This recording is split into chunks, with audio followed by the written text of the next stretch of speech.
Hey guys.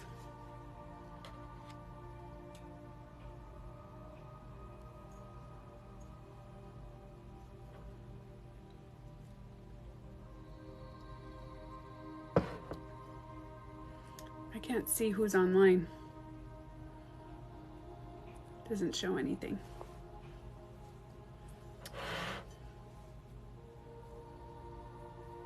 It's gonna be a good live today. Hey Wilo.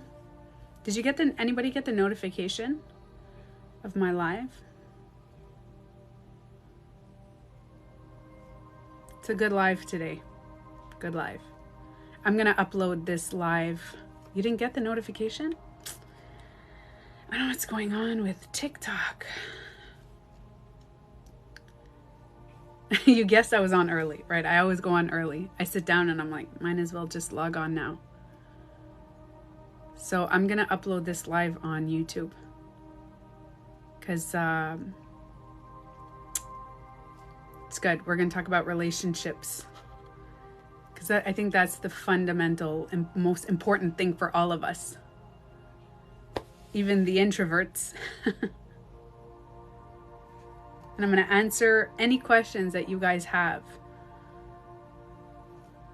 All right. So relationships. Hey, James.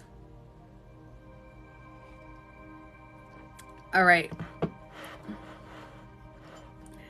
Hi, Aber. All right, guys. Relationships. Kaleidoscope, how are you? Cece, how's it going? Yeah, we're gonna strengthen our relationships. Now, I'm gonna tell you some messed up stuff today. Okay? Some messed up stuff that you may be upset about, you may be happy about. It's yeah. I get these insane self-realizations, and listen, they always have to do, every time I talk about it, they have to do with me, right? Every time I talk about something, they have to do with me, but I share it on my live. Whoever resonates with this, maybe this can help someone. We're going to talk about relationships with, a partner, relationships. Hi, Reapin.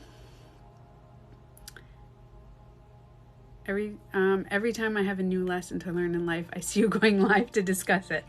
Awesome. We're synchronized. All right. I'm going to jump right into something. I'm going to just share it right away. The thing that I discovered today about relationships. Yes, I'm doing well today. I had this deep realization, man. So listen to this. Okay, listen to this.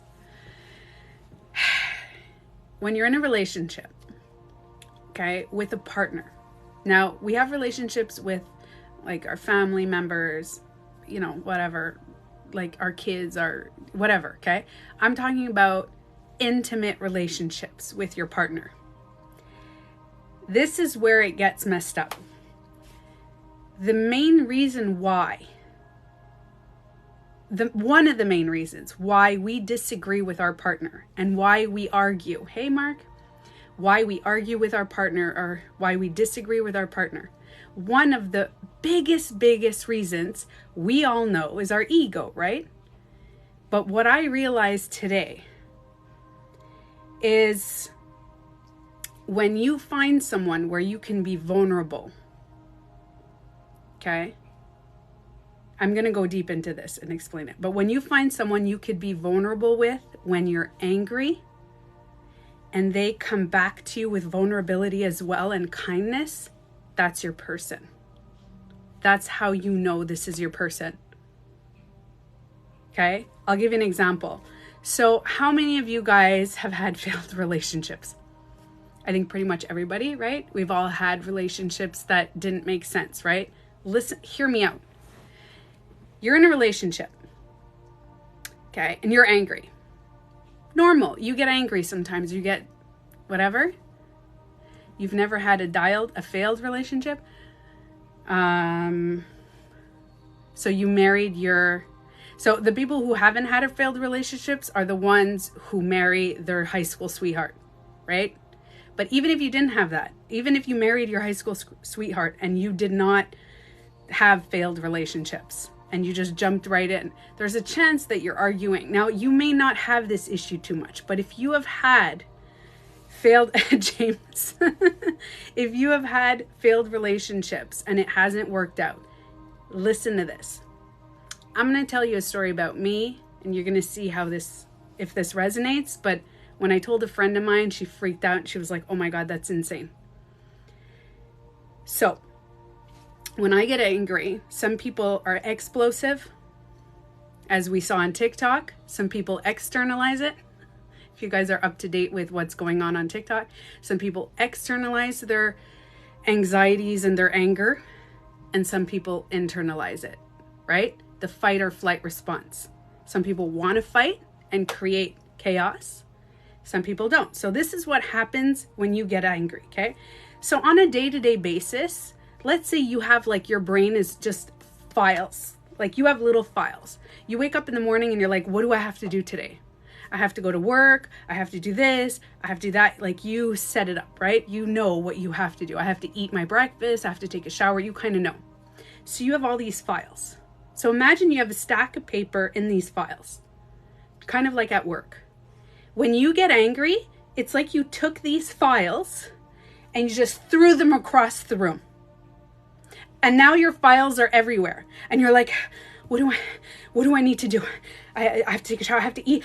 Like everything, as soon as you get angry, fuck the day. The day goes out that like you don't even know what you have to do anymore. Did I eat? I don't know if I ate. I don't even know if I'm thirsty right now. It's like all the files of the logical brain that we have day to day. As soon as you get into the fight or flight, you become survival. Survival, you don't care about whether you have to eat, drink, whatever. You just take that file of paper and you throw it across the room. Now all your files are everywhere and you're like, do you ever notice some people when they're really angry, they start to clean or do things that don't make sense? Do you ever start folding clothes when you're angry and then you realize, wow, my whole house is clean. You didn't even realize. Thank you, Callie. There's no logic when I'm angry. There's no logic when any of us are angry, right? So I'm going to be uploading this live to YouTube. So if you miss it or you have to log off at some point, I'm going to put this live on YouTube because I think relationships are a very important conversation. Okay. So in general, whether you're angry at your parents or you're angry at anything, all the day-to-day logic goes out the door and you don't fucking care about anything in your life. You don't care about your social status. You don't care what people think of you. You don't care about anything. You just, so I'm somebody that cleans. Brittany, you also clean? I start cleaning. I start folding clothes, my kitchen, all the dishes, like I'm scrubbing the counters and I don't even realize I'm doing it. It's like this coping, like we want to angry cleaning, right? So some people do other things. Some people start organizing. Some people go on social media. They start watching videos. Like you know that you had to go fill up the car with gas. You know you had to go make a meal. You know you had to do something, but nothing matters when you're angry. It just, okay? So that's the first step. When you're getting angry, everything is just the fight or flight response is fuck life. I'm now in survival mode. So when you become in survival, you don't give a shit. It's like if a bear is trying to attack you, are you going to start worrying about your day-to-day life? No. Productive anger. Yeah, exactly. Right? So let's say you have a disagreement with your partner, right? So you guys just have this disagreement. This is where I go into the messed up shit that happened. So I'm going to give you guys my experience of my past and I'll tell you what happened. So with my previous relationships, when I was angry, if I became vulnerable with them, every single one of the partners that it didn't work out with, it's when I became vulnerable, they met me with arrogance and rudeness. Like if I ever started to cry and become like, like I'm really hurt and I'm sad or something like that. Like when I became vulnerable and I told them how I truly felt, like I actually really care for you, I love you, they came at me with ignoring my phone calls, getting uncomfortable. They felt like they got the power. I have the upper hand. Somebody told me this a few years ago. Somebody told me, I love having the upper hand. Like when my partner gets upset, I like, now I'm right. I'm right. Right? Here's the thing. This is what's messed up. Is I realize when you're in a relationship with someone that is not meant for you, they will meet you with ego when you show them vulnerability. Their ego will come out like, ooh, I have the upper hand now. Oh yeah? Oh yeah? So if you're somebody that does that, you have to be careful of how you treat that. Let's say your partner comes at you with vulnerability. To show that and feel arrogant, like, hey, that ego comes out. What happens, Love and Abuse podcast, they talk about this. Okay, well, I had this realization today. And I'm on the phone with my boyfriend today. And I realized every time I meet him with vulnerability, he meets me with vulnerability. And it's funny because him and I sometimes will have these agreements and we will, like, both of our egos come out for a few days. Like, I'm not going to call. I'm not going to deal with this. And then he comes at me with ego, but it's because we're conditioned from our past relationships, because our past relationships, people have treated us like shit, or your parents have treated you like shit when you were vulnerable. Okay, so I'm going to give another example. When I was vulnerable as a child in front of my parents, okay, let's say in front of my mom, she didn't like it. She got uncomfortable when I was vulnerable and crying and upset. She was like, oh, I can't deal. My mother couldn't deal with emotions, so she would walk away. Dismissive, exactly, right? And then throughout my relationships, I've had relationships that every time I was vulnerable in a relationship, my partner would meet me with either not calling me and, oh, your emotions are too much. And listen, I know that a lot of men are conditioned. The masculine energy is conditioned. Do you think she was scared? No, she was brought up to not feel. Her parents brought her, like, she wasn't allowed to have emotions. So she did the same with me. Like, my emotions were just too much for her to handle. Same thing happened with my exes. My emotions were too much for them. And I realized with the right partner, now this is the tricky part, but with the right partner, the right now, like the one that's going to make you feel best, is a partner that when you become vulnerable, and I'll give you examples, guys, when you become vulnerable and say, all right, I don't like how I'm acting right now. I think I'm being like this, and I think I said this, and this wasn't okay, and I apologize. If they come at you and say, damn straight you should apologize, it's your fault. You just showed, like, you owned your shit and showed authenticity, and this person is coming at you with ego. There's a clash. So in a relationship, if you come at them with gentleness and they hit you hard back, there's a very big unbalance and power control struggle. So if you're somebody that does that, when somebody comes at you with vulnerability and you come back at them with ego, you have to recognize, where is this ego coming from? Why am I meeting them with ego? Or if you're somebody that is vulnerable and they're coming at you and you say, why is this? You have to reevaluate with your partner and have a discussion. Because what's happening now is, like, my boyfriend and I will misunderstand each other, we'll argue, and we both come out with ego. And as soon as we drop, one of us, as soon as he says, I shouldn't have said that, or I feel upset about this, I come at him with softness. And as soon as I come with my vulnerable of saying, I need to see you right now because I don't like this phone conversation, I don't like what we're talking about. Or if we're face to face, I said, I'll sit down and I say, wow, I really don't like how I reacted. And if I come out with softness, he responds with softness. And those are relationships I find that are strong. They get strong. I have a video saved in my drafts about that. My brother does that to me often. What does he do to you exactly, Emmanuel? Does he comes at you with like an ego, right? I married a broke man. Do you think I have to leave? So, this is something important I'm going to say. So somebody just said, do I have to leave him or not? Now, I can't answer anything on a live. I can't give you any advice on like your own life, because everybody has their own journey in their own life. The one thing I'm going to say is, if you are alone working in a relationship, you have to ask yourself, you have to sit down with your partner. Don't just like leave them. Like if you're the one reading the books, watching the videos, seeing the therapist, doing the stuff, and your partner's doing nothing, then sit with your partner and ask them. Because what happens is, when you start to grow, when you start to find that real version of yourself that matters, that self-loving, and they're still stuck in their thing, in their emotional state, then you're going to have a hard time communicating. And I have to tell you, I am calling out anybody. I have heard people say, well, I never had childhood trauma.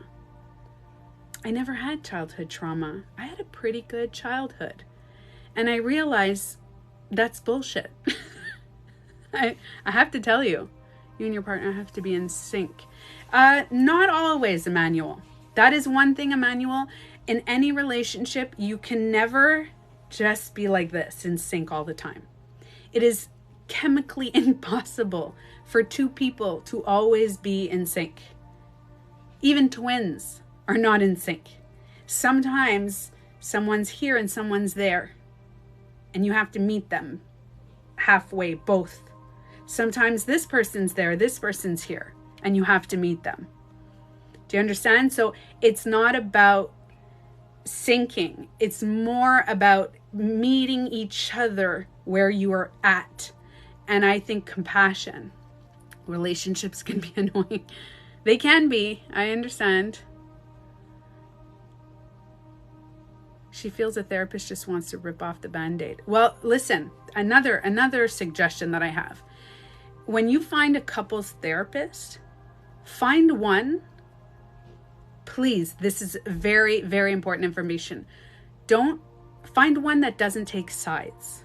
So if you and your partner are going to a therapy, after the first session, sit and have a talk together, you and your partner, and say, how do you feel about this person? How do you feel about that therapist? And maybe you're like, I love that therapist. Maybe your partner's like, I don't really like the therapist. You guys have to agree after the first session. Now, you can't say after 5 sessions, I don't like the therapist, because you don't like what they're saying. That's a different story. But you have to agree on someone that you both vibe with. Huge. You both have to vibe with the therapist, because it's not, listen, I'll give you guys an example of, there are some therapists that are amazing. And there are some therapists that are not so much amazing. There are some therapists that have no concept of nothing. They've just like humans. We have some humans that are amazing and some humans that have no concept. And there was a couple of therapists there's a few therapists that I've seen throughout my life that are amazing. And then I had another therapist when I went to therapy with my daughter, which is couples therapy, but with my daughter. And she was so rude to me. This therapist was very rude to me.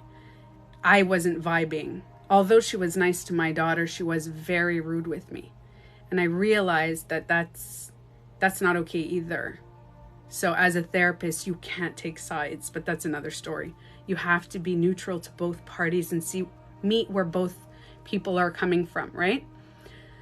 My girlfriend hates that I treat her so good and she feels like she doesn't deserve it. Okay, so that is very common. So that's such a common thing. So you can have a talk with your girlfriend. Hold on, I'm just going to put my phone. Okay, so you can have a talk. So if you're in a relationship and your partner is not used to you treating, like your partner probably had a lot of toxic stuff happen to them. And all of a sudden now they're not used to it. And chances are your partner that if they're so used to drama, you're almost boring when you're nice, right? So you're just being nice to her or him, or you're being kind to them, you're being compassionate to them, and all of a sudden that partner's like, this is boring. I need to create a drama. I need to create a conflict. Nice guys finish last. Not true. I don't agree with that. I don't think nice guys finish last ever. Because I have a boyfriend that's a nice guy and he doesn't finish last.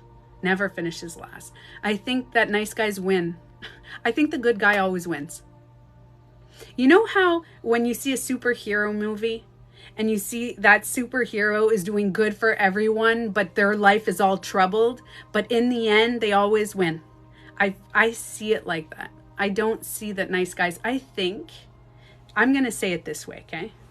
Somebody told me this in my teenage years. I'm going to do a little disclaimer before I start this. I'm not bashing any stores specifically, but I'm going to give examples. If you want to go, okay, and spend money on this wonderful high-end class restaurant, which humans are. We are high-end restaurants, right? We have these, like, we deserve that extra whatever, okay? And if, I'm going to give this example, how do I say it properly? Because I'm not going to do it justice the way this person told me. And if this person keeps treating you, okay, I'm not going to give the example. Scratch, rewind. I am not saying what this person said because I'm not going to do it justice on what this person said to me. If you are really a good, you know in your heart you are a good person and that you treat people well. Yeah, rewind. Rewind. You know you treat people well. And then somebody comes into your life and takes advantage of you and treats you like shit and does all this stuff. What I think is that you are meant to build more and more compassion, but you have the choice to take it both ways. Okay? So if you are a person that you come out and you start dating and you're really kind and you're really good and people cheat on you and they abuse you verbally, physically, they do all sorts of shit, okay? And you're like, oh, this is not good. I'm a nice person, nice guy, nice girl, nice person. Okay, whatever kind of person you are. And you're like, I'm a really kind, loving person. Why am I getting treated like this? What's happening? Number one, like I always say in my videos, you have to treat yourself like that first. Before you start treating anybody super nice, look at how you treat yourself. Okay? Start doing, like somebody mentioned there, I saw the word shadow work. Start doing shadow work. Because the basis of any strong relationship, you have to do shadow work. Shadow work is loving all of you. Shadow work is, we are born with a light and a darkness. All of us, we're born with light and darkness together, okay? We are one, just like the sun and the moon, we're just born with it. And then when you were a kid, somebody told you that, shush, you talk too much. Oh my God, you have too much emotions. You're too sensitive. You're too much like this. You're too much like that. So what you did is you took all these specific things about yourself and you hid them in the shadows. You hid them in the shadow part. They're no longer part of you. You now took them because people don't like them about you. So you suppress them into the shadowy darkness of yourself. And now that's why they call it the shadow self. And then you only love half of you. Only half of you. You only love the good part. The laughter, the this, the that. And you also only love the good parts of your partner. So when you meet a partner, you love that they're loving and kind and you connect. You filter out all the red flags that shouldn't matter. You talk about all that stuff and you're like, hey, these are these parts of this person, this hidden parts. You ignore those at the beginning. And then when you and your partner have a fight, your first disagreement, let's not say fight. I might use the word fight by accident, but what I mean is disagreement because, no physical fight. And the first time you have a disagreement is going to determine how long your relationship lasts, is how you argue. If your partner is like, whoa, who is this person here? What's happening now is one of two things. Either you hid all your darkness that you don't like about yourself, and now it came out and it's right there in their face, and they're like, hey, I never saw this part of you. Or you did show them that part of you, and then that person says, oh, I don't like that part. And that used to happen to me when I was young. And I'm giving you this example. Yeah, while hitting below the belt, Moon Goddess, means, this is a perfect example. When they hit you below the belt, it means that they are attacking your shadow self. And that is a part of you that you don't like about yourself.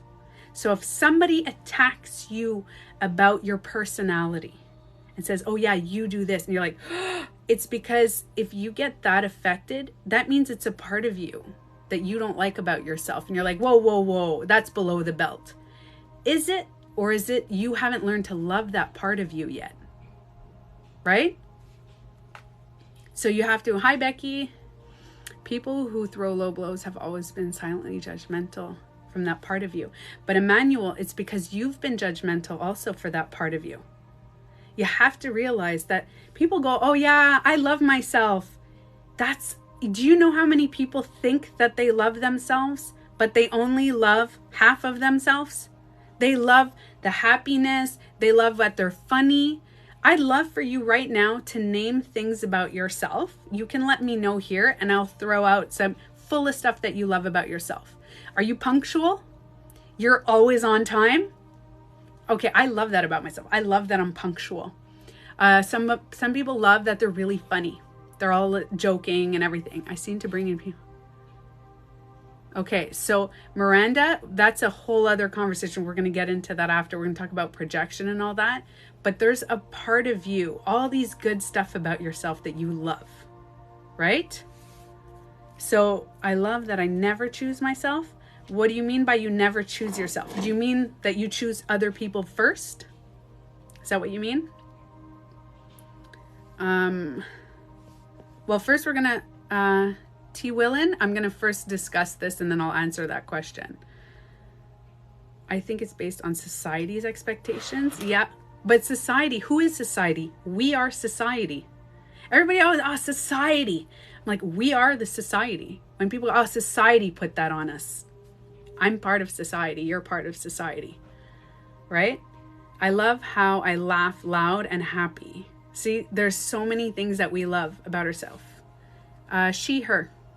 I love that I love others, and I love that I'm kind, and I love that we are a part of nature. I love that too. No, I'm not special. You're not part of society. So it's easy to name nice parts of ourselves. But I have a question for you. Are you loud? Like when you were a kid. So forget the person that you are now with all the society shit that was put on you, right? Who were you as a kid? Like when you were like 6, 7 years old. Were you rowdy? Were you quiet? Were you loud? Were you introverted, extroverted? Did you love to draw? Were you emotional? Did you cry? Did you get angry? Did you have a little bit of a short fuse temper? Were you quiet? So some people are saying quiet when you were a kid. You just like... But I'm talking real little kid. Chances are you may not remember. So if you were a quiet kid, did you get... I'm talking about when you're angry. I'm not talking about the good stuff. I'm talking about what was your ego like when you were a kid. Before it became the shadow that was hidden, it was there in your face, right? So if you see a kid, okay, so I'll give you guys an example of my nephew. He's a little over 1 year old. He is gentle and loving, 80%, 90% of the time. Hugging me, loving, 1.5 about, okay? Emotionally sensitive, quiet, I don't remember. Yeah, a lot of us don't remember. So most of us, okay, so this little child he loves attention and he is very expressive when he gets upset. Thank you, Sandy. So let's say I see him running around and I took off his sweater last week, 1.5. I took off his sweater and he had a meltdown. He just fell on the floor crying, like a genuine, like so upset that I took off his sweater. It was the end of the world. And I'm looking at him, and now that I know about the shadow and all this stuff, and I'm looking at this child, and most of us adults would say, stop crying, I'm just taking off your sweater, come on. And then we get like, hey, you know, because when the kid starts to become around 2 years old, terrible twos, all that shit that we suppress. I'm literally looking at him, and I said, do you want your sweater? And he's like he wanted his sweater back. I didn't put it back on him, but I gave it to him, and he held it and he hugged it. And I realized he is very, very emotionally, very sensitive, little empath baby, right? And I realized that although he's quiet, he's a very quiet child. When he's upset, he's angry. So your shadow self usually pops up when you're upset. So right now, as an adult, who are you when you're angry? Who are you when you're upset? Because that person, okay, is that unbalance. Let's say you're too quiet or you're too angry, and you get all those emotions. What are the feelings that come up when you're upset? What do you say to yourself? I'm not enough. It's my fault. It's your fault. Fuck it, I'm out of here. I'm moving out of this house. I'm moving out of this country. Like, what do? You get very emotional. So like I said at the beginning of this live, you have all these organized papers. Do you know what you have to do? And as soon as you get angry, do you get over the top? Now, chances are, if you go over the top when you're upset, even if you're a quiet person, I see red. So I know people who completely lose all the relationships. The person there's fight or flight. So you either fight, unbalanced, or you say, fuck it, I'm done. You ignore phone calls. You shut off everything. You delete people on TikTok, on Instagram. You retract yourself. You don't answer the phone. You don't make the phone calls. You completely. So there's a level. What happens, your shadow self comes out. Okay? Your shadow self just comes. Yeah, and some people do both. Okay? But your shadow self comes out when you're upset. But those are, you're calling me out. I'm calling everybody out. But everybody here, stop. Everybody here, when you have this unbalanced anger, and it just like flies off the wall, and you have this unbalanced anger that you do the fight or flight, your first reaction depends on whether you feel balanced or not in all your relationships. And chances are, if you have PTSD or trauma from your past, you may react a little unbalanced. So, do you know that, on a side note, it is never about not having pain. Humans, we feel pain. Okay? She called me out a few weeks back. Best thing ever. I appreciate that you guys like when I call you out. Okay? If you have an unbalanced anger, do you know that it's very possible to balance it and to create really beautiful connections in your relationships? Like, if you find yourself either overreacting, and I'm going to give the example today a little bit about I'm not going to go too much into it, but a little bit about the drama that's happening on TikTok. There's drama in the world right now, but there's drama on TikTok if you're about my age. Manuel, I don't know if you got this one yet, but there's a drama that's happening that's very public on TikTok right now. And if you guys are familiar with the Chelsea and Modern Warriors situation, and I'm going to give that as an example. Okay. So it's been a few days now, and it is the typical fight or flight response. Modern Warrior is doing the flight, not answering, not responding, shutting down, and Chelsea is doing the explosive anger. Completely, I don't think you can avoid the topic. No, we can't. So I'm just giving you guys them as an example because they're public right now. So I'll give you guys. So what Chelsea's doing and what Modern Warrior is doing are both survival, unbalanced anger things that they're doing now. They're not going internally. They're not saying, hey, what am I feeling? What are they feeling? So Chelsea is not understanding what they're feeling, and this guy's not understanding, and it's just this whole drama that's happening online. And now we're all seeing it on our For You page, right? You're unplugged? Okay.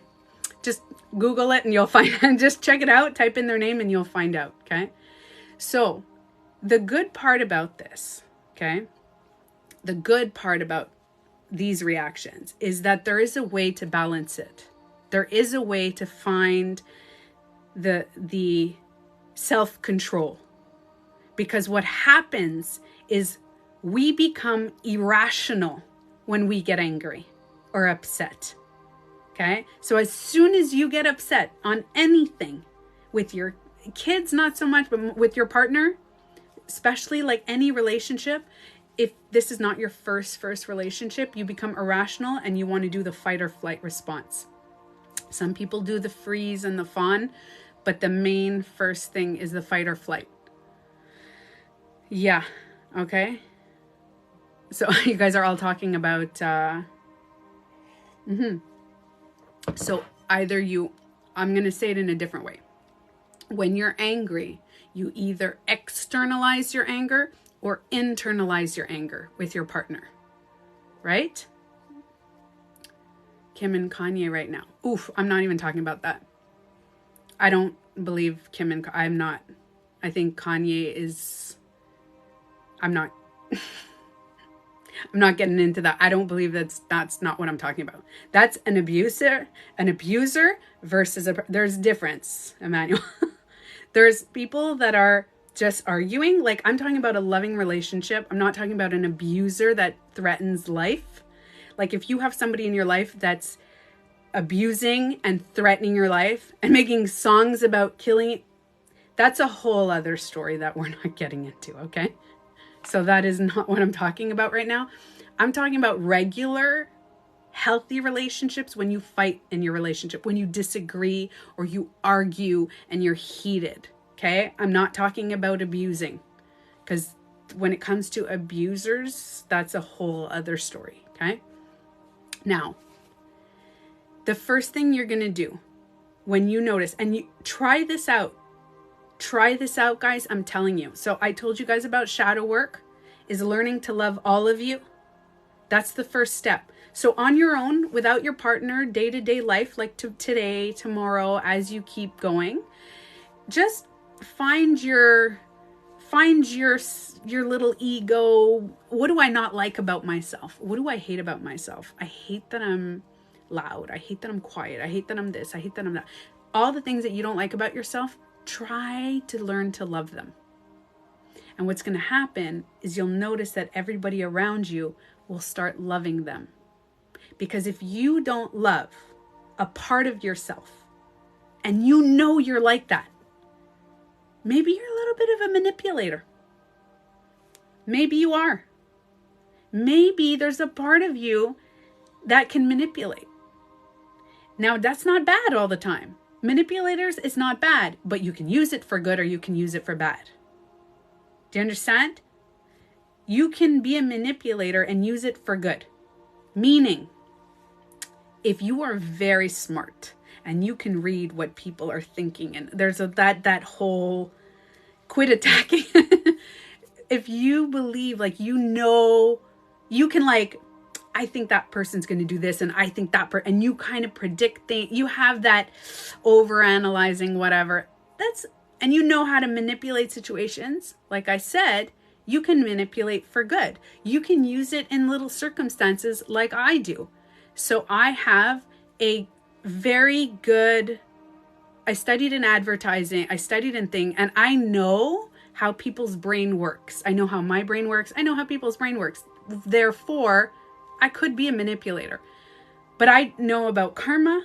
I believe in karma. I believe what goes around comes around. So I don't want to manipulate people for bad to try to control people's behavior. What I do, for example, because I've learned to love all sides of myself.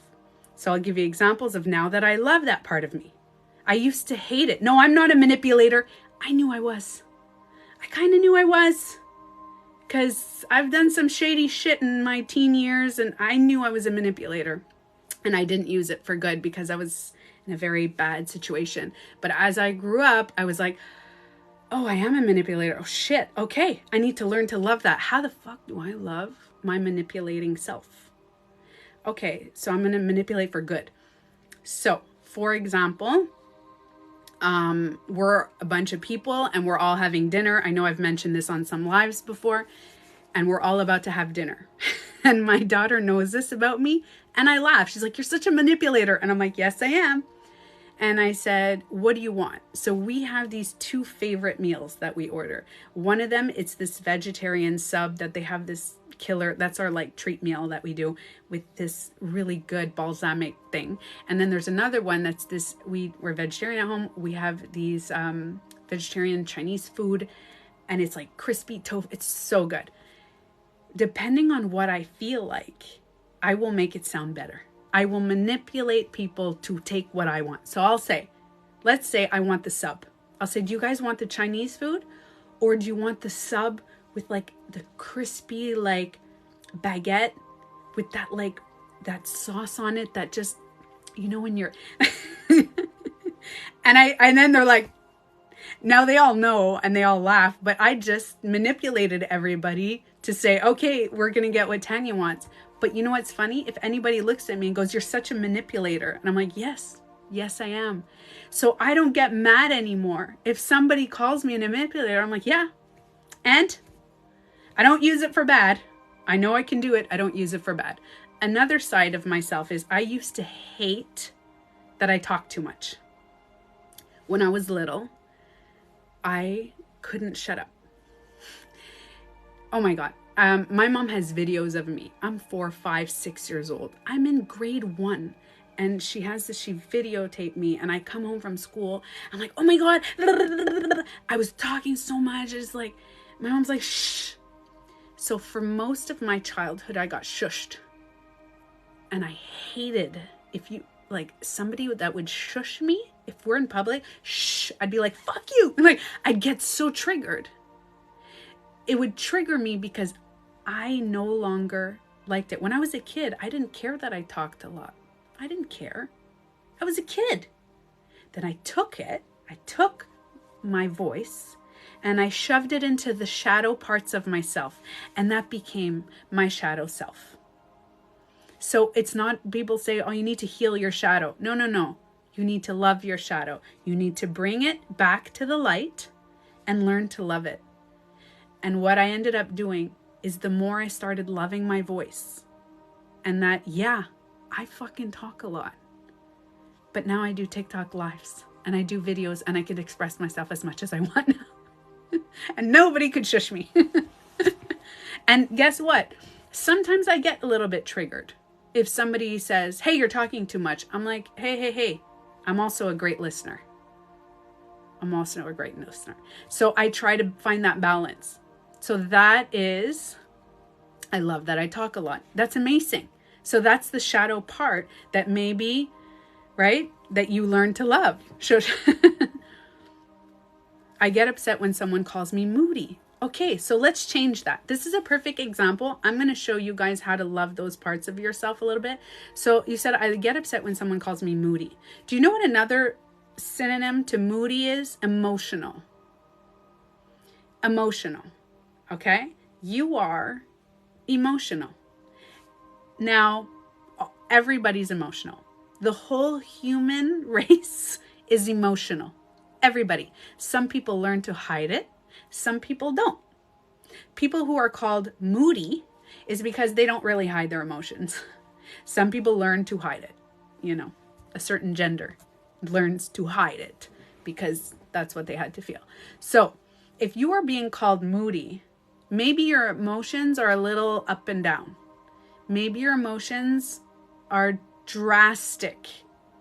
And that's why it's called moody. Maybe your emotions don't seem to be flowing, and you'll be really happy one day and then really sad the other. First, you have to learn to love that part of yourself and say, okay, I'm emotional.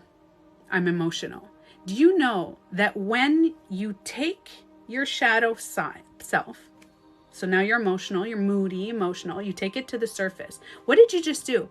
You took something and you put it in the light. You took something that was in the shadow that you suppress, that you don't like about yourself, and you now shed some light.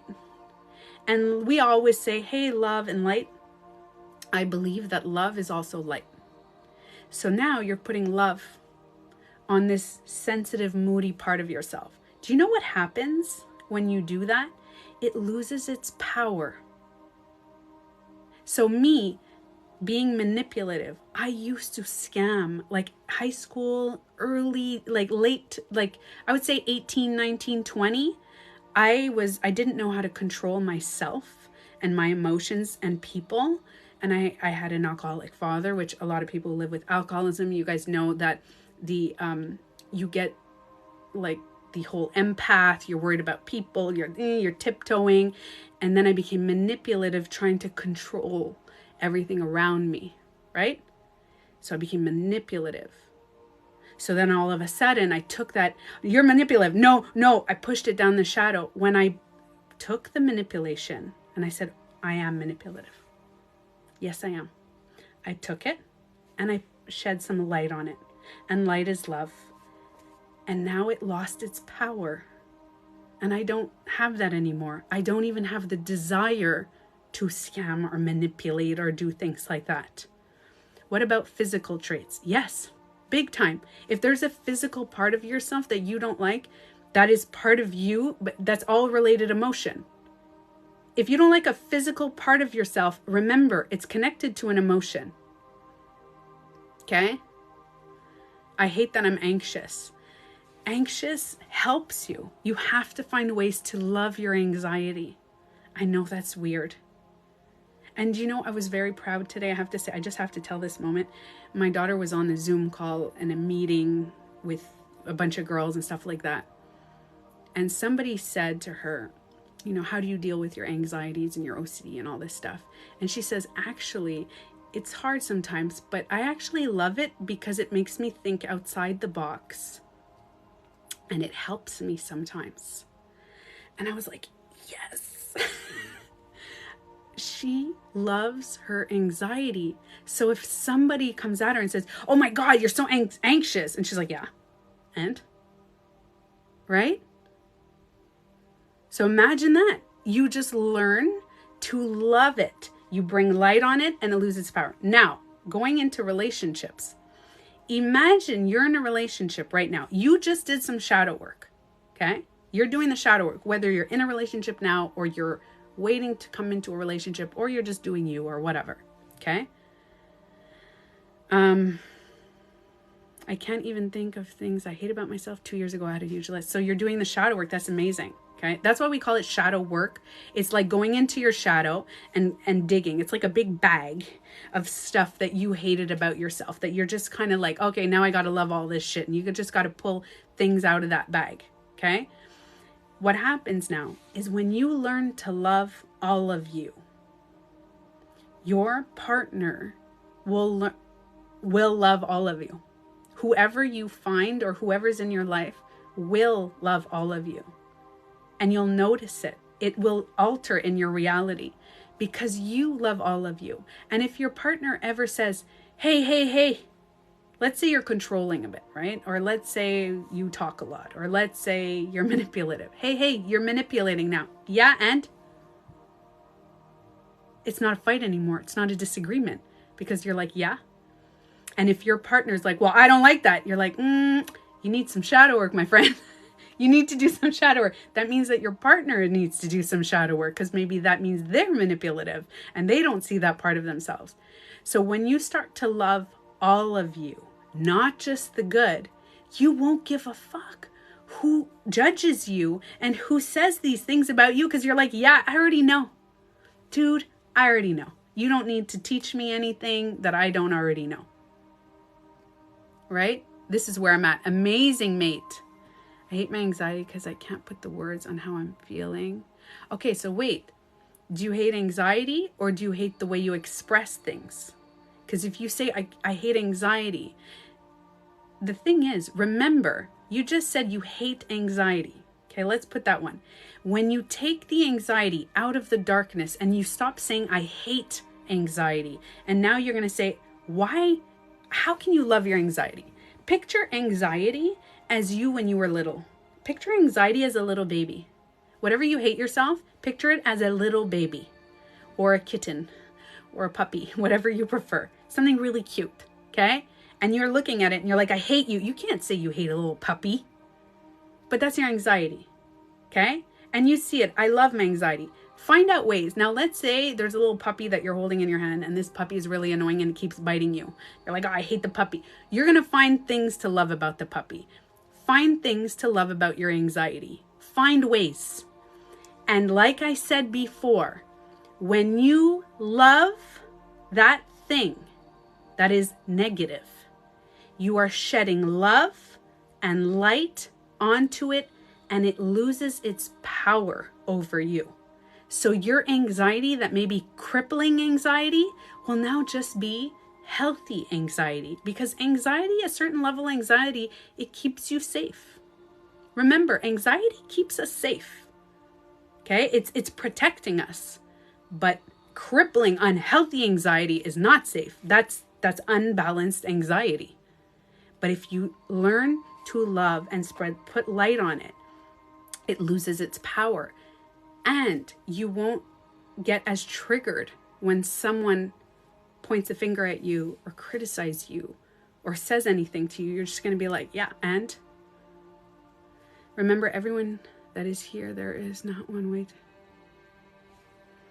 Remember, ooh, okay, so good. Mate, I'm gonna say something. This is actually something. Hi, okay, 1, 2, 3. Okay. I'm going to give you guys an example of a way to express yourself when you're upset, which is the main reason I did this live. Okay? The rice experiment changed my life. It's huge, huh? It's huge the way we speak to ourselves, what it does. Okay? So, why don't I have mirror neurons? We all have mirror neurons. You may not notice it. If somebody's talking, sometimes your mouth can imitate how they're talking and you don't even notice. It doesn't mean because you don't have them. It's just you might not be noticing it. So how, this is the most important, I keep going off topic because I'm answering your questions, but how to respond and to talk to someone when you're angry. Once again, you become irrational when you're upset and angry. The reason is, and I'm going to give you the science level, and I'm going to give you the emotional level, and then I'm going to tell you guys what you're feeling and how to respond, and it's going to come natural because I did it. I used to be explosive. I have the book, The Explosive Child. I used to be a minefield. Like, this is a minefield. Okay, this is a minefield, and there's bombs everywhere. Sorry, this is really not a good analogy at the moment. I want to apologize for that, but it's the best way that I can give you an example because that's the book, okay? Somebody stepped on one bomb in the minefield. One, just triggered me. Pow, pow, pow, pow, everything. Ah! I just fucking lose it. I had no control over my feelings. I went from that to, we'll talk after when I'm calm. I did it, guys. And I have a partner that was internal, okay, opposite. He had the minefield, pow, pow, pow, pow, pow, pow, pow. Same thing, but he internalized it. So he would cut me off. He wouldn't call me. He would cut me for 3 days. I wouldn't hear from him. And I was like, he went internal. So I external, he would internalize. And both of us are now able to go, we're going to talk. Give us a few hours. Let's regroup. We're going to talk after because I'm really freaking angry right now. And he does the same. I'm really angry. I'm not cutting you off. I'm just taking some time. If both of us can do this, that means all of us. So I love I talk about this all the time. I love Gary Vee. I do. But Gary Vee is like, you know, that's how you have to be. I was always this way. I'm like, that's nice. What about people who are not always that way? Because some people are just born with a very natural communication skills. Me, I wasn't born with it. Not at all. I was totally explosive and just totally off the walls, to the point that this whole Chelsea and Modern Warrior, I get her. I get her. I think what she's doing is wrong. It's not right, especially how she's handling it. But I get it. Because, and I think the people who are supporting her are the ones like me who are like, explosive anger, explosive, pow, pow, pow, minefield. Just totally, nothing is rational anymore. Nothing makes sense in your brain. You're just freaking off the wall and angry, right? Hi, Iced Tea. Oh, I'm glad you liked that video. All right. So, how we both handle it is the same way. It's always the same way. When you get upset with your partner, and this works with your parents, by the way. If your parents and you're going on a family gathering and you're getting together and your parents are like triggering you, and you know that this explosion of like, oh my God, shut the fuck. Like you just want to, you get this, or if somebody online, I am Canadian, you can tell, or if there's someone online that pissed you off and said something that's pro-vaxxer, anti-vaxxer, da-da-da-da, and you're like, and you just get this, like if that feeling of anger that comes up, this is a normal human emotion that we all have. Every human has it. Babies have it. My nephew is 1.5 years, and I see it like authentically just, like everybody has it, okay? So the people who are just like, they internalize it, and there's other people, but there are people that balance it. And this is what happens. The first thing that you're going to say in your head, not out loud, always, okay? The first thing that you're going to say to yourself when you're angry, oh no, before I say this, I know I keep postponing it. This is what's happening, okay? You're feeling like this. So your brain waves are on beta, just flowing. What happens when you get angry? Your brain waves go to high beta. High beta brain waves are what people do when they play contact sports. When you're playing a high intensity contact sport, or when you're trying to run away from a killer or a bear and you're in the woods and something's about to attack you, that's high beta brainwaves. So imagine that is the exact same feeling, but instead of being chased by a bear, you're having a disagreement with your partner. So you're like, ah! You either want to fight the bear or you want to run, but the bear is not a bear. The bear happens to be your partner, right?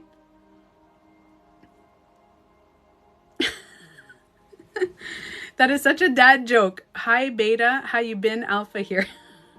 I feel like that's a dad joke.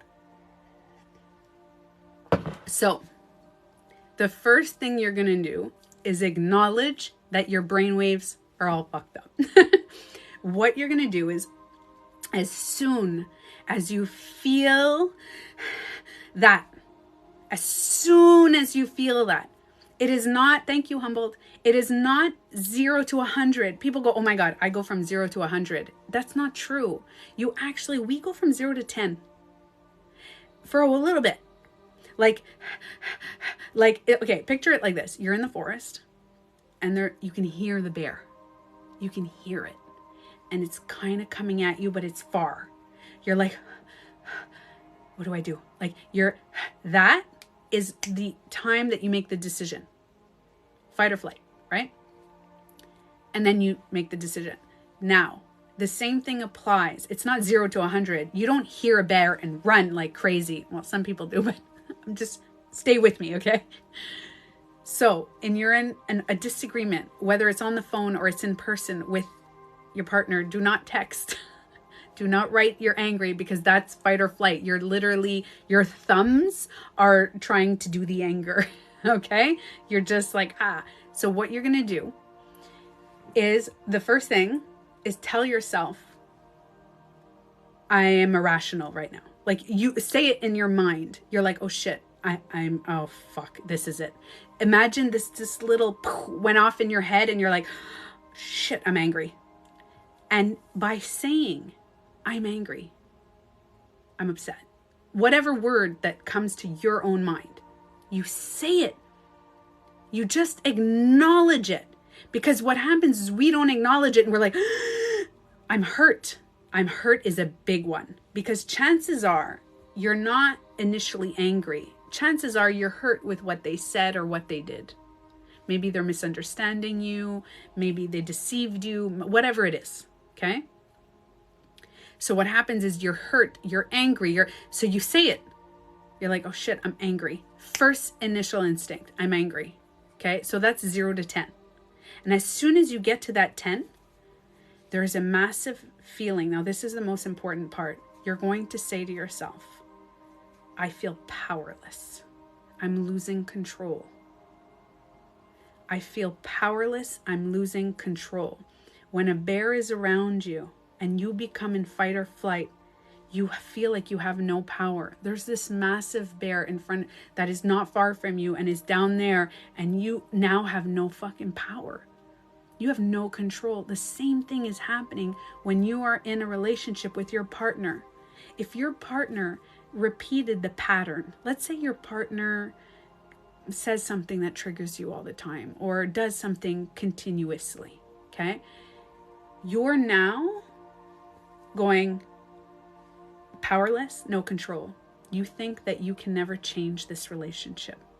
That's it. This relationship will forever be fucking doomed. We're doomed. We're done. We're done. This won't work. You have all these thoughts. What the fuck is wrong with them? Da da da da. You start thinking of all these things, and you feel powerless and you have no control. You're like, I can't control this.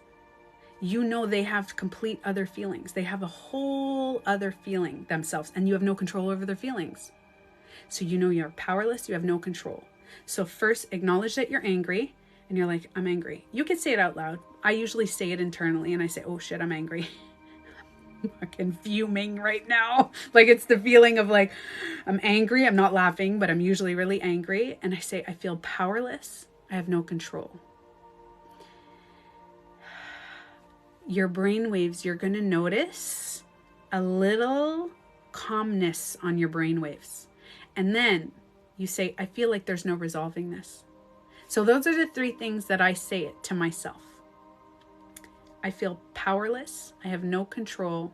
I feel like there's no resolving this. I can't fix this. But I don't say that one out loud. Because if you say to your partner, we can't fix this, it's like you're giving up. Okay? But that's just a feeling. So I say it in my mind. There is no resolving this. I can't fix this. Like right now. That's what I feel like I can't fix this. It doesn't mean I can't fix it. We can't resolve it, but I feel like I can't. And that's when I say this to myself. This is when you go to your partner and you say to your partner, we need to talk about this later. And this is a conversation that you need to have with your partner before you're angry. You tell your partner, and I said this to my partner, I said, listen, I'm on the journey right now of learning to control my emotions. So when I tell you I need to go, I need to hang up, or I need to walk away right now, let me. Don't follow me. Don't try to like, hey, because if you do that, I can't. Like, I may react because I'm just learning. So I had said that when I first started this practice a few years back, I told this to my partner. I said, I'm just learning.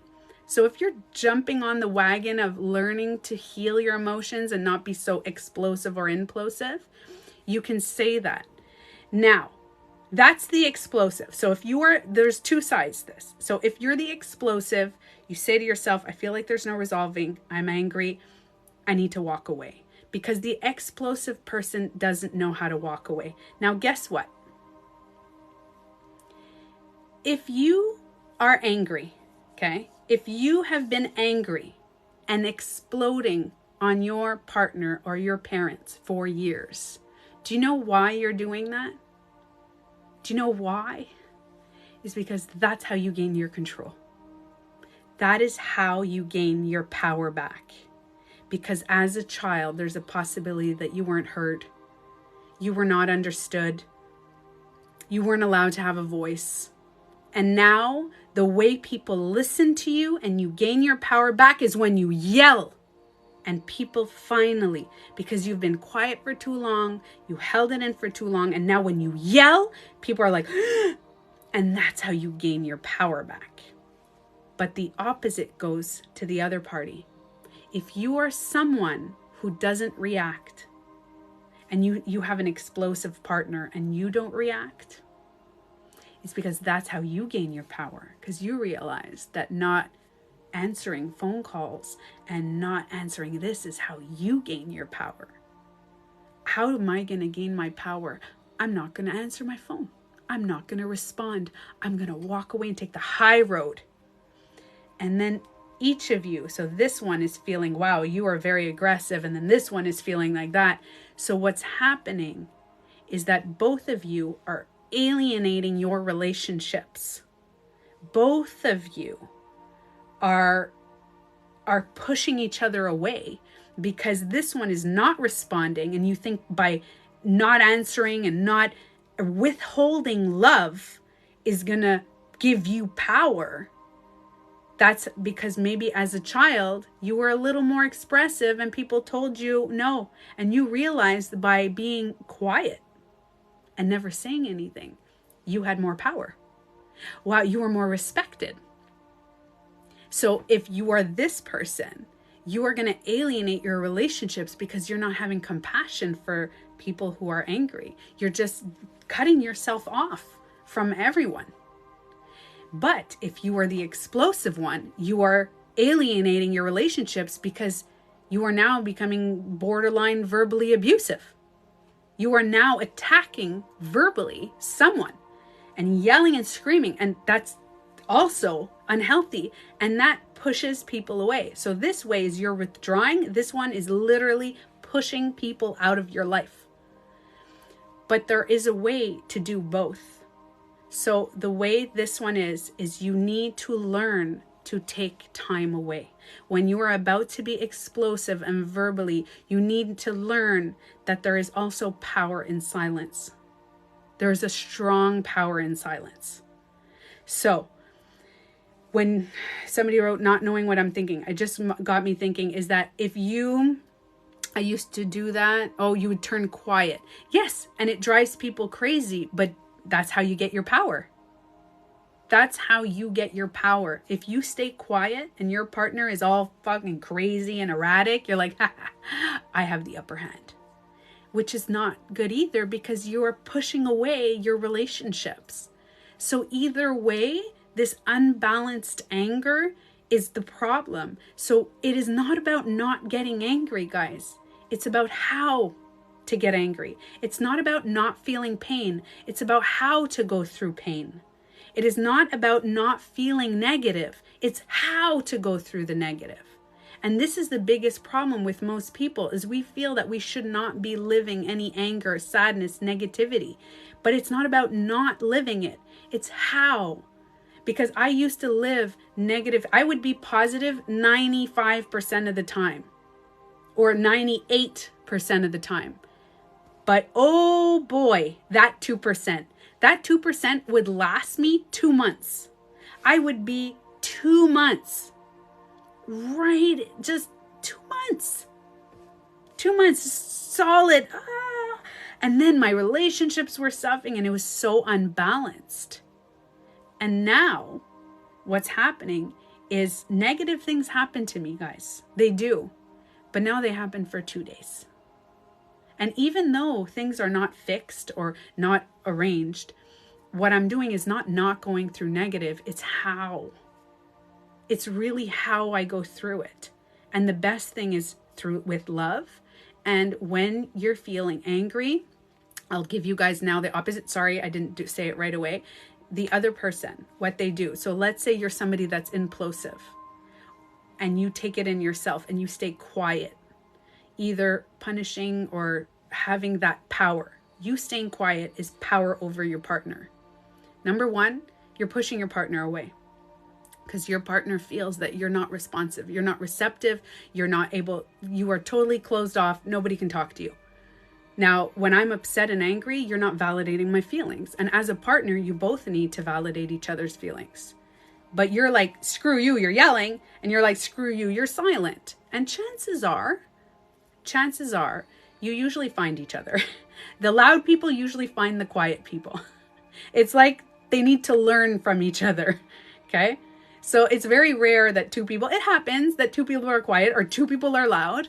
But usually the loud and the silence kind of find each other. But the reason you find each other is because, yes, validation is powerful. And we say, no. Nobody needs to validate you but yourself. I say, fuck you. When anybody says that to me, I shouldn't have to validate you. You have to validate yourself. No.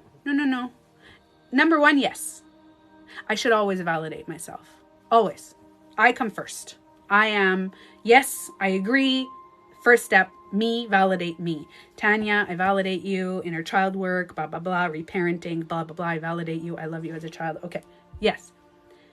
But if I'm a partner and we are physically intimate, you are intimate with someone, or you have a very strong relationship with them, and they're never validating your emotions, how the hell are you supposed to live with self-love and validate yourself if other people are never validating your emotions?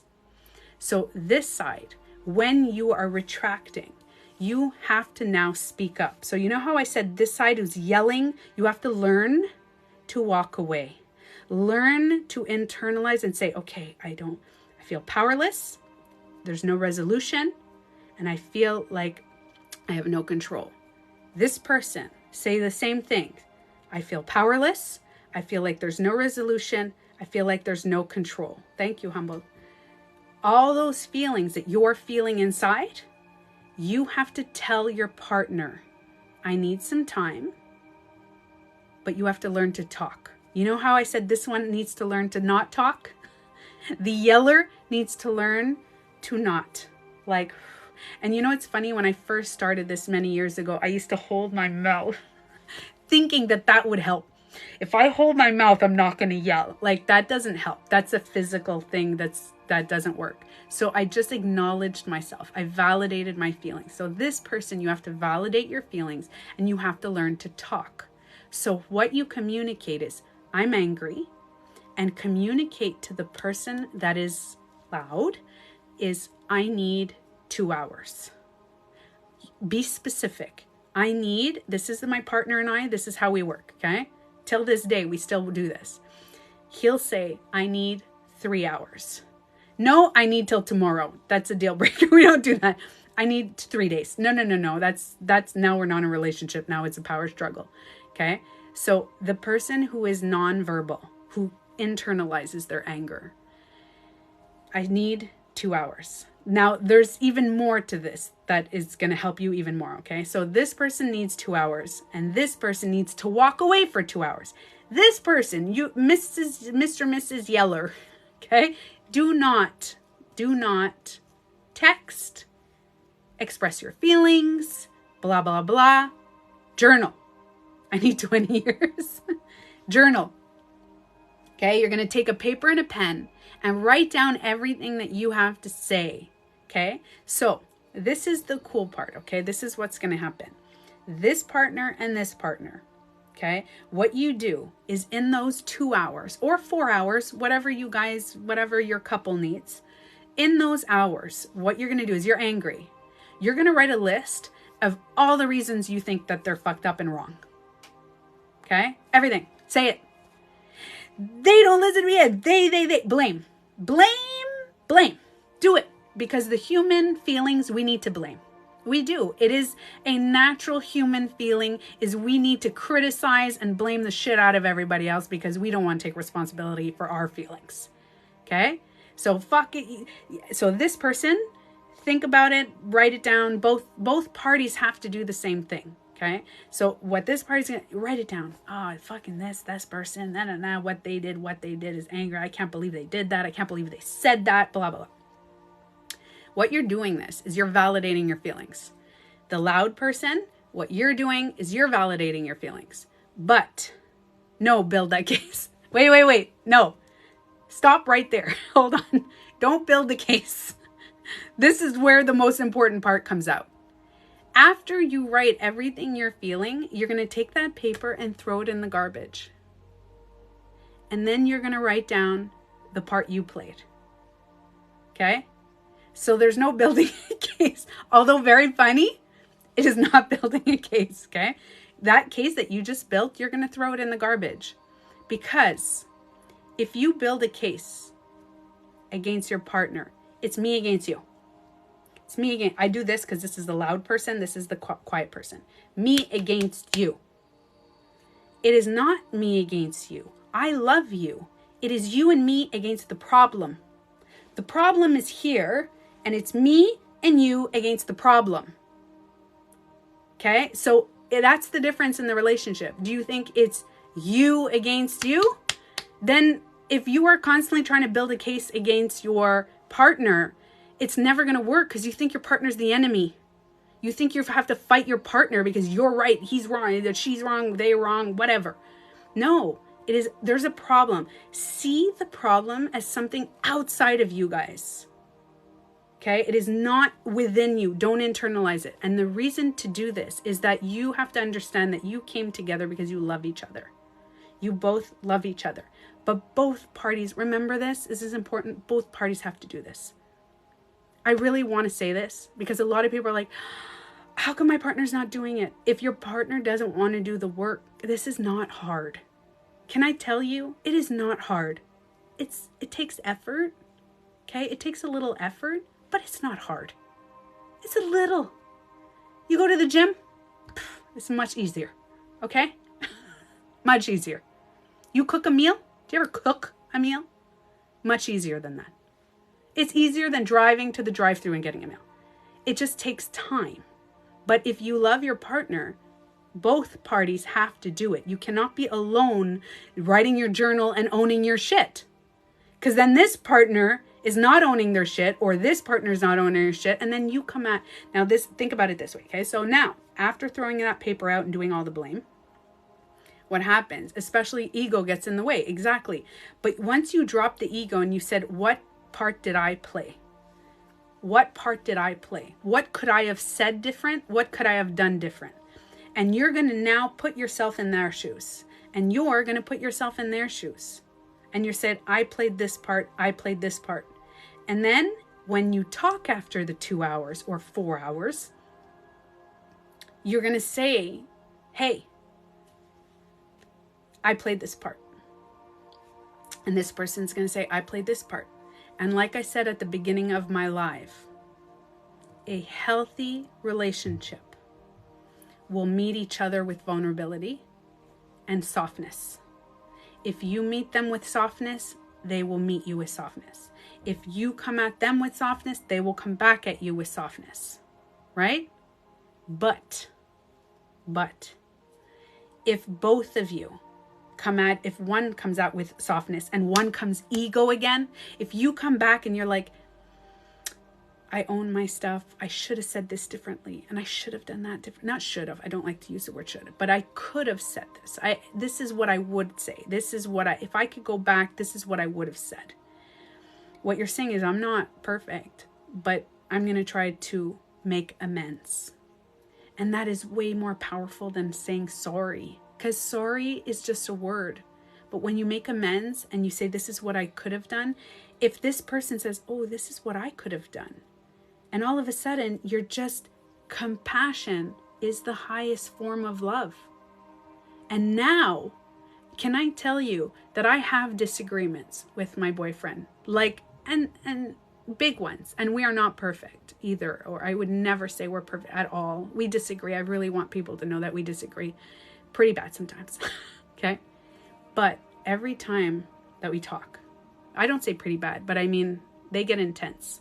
But every time we come back, it's stronger.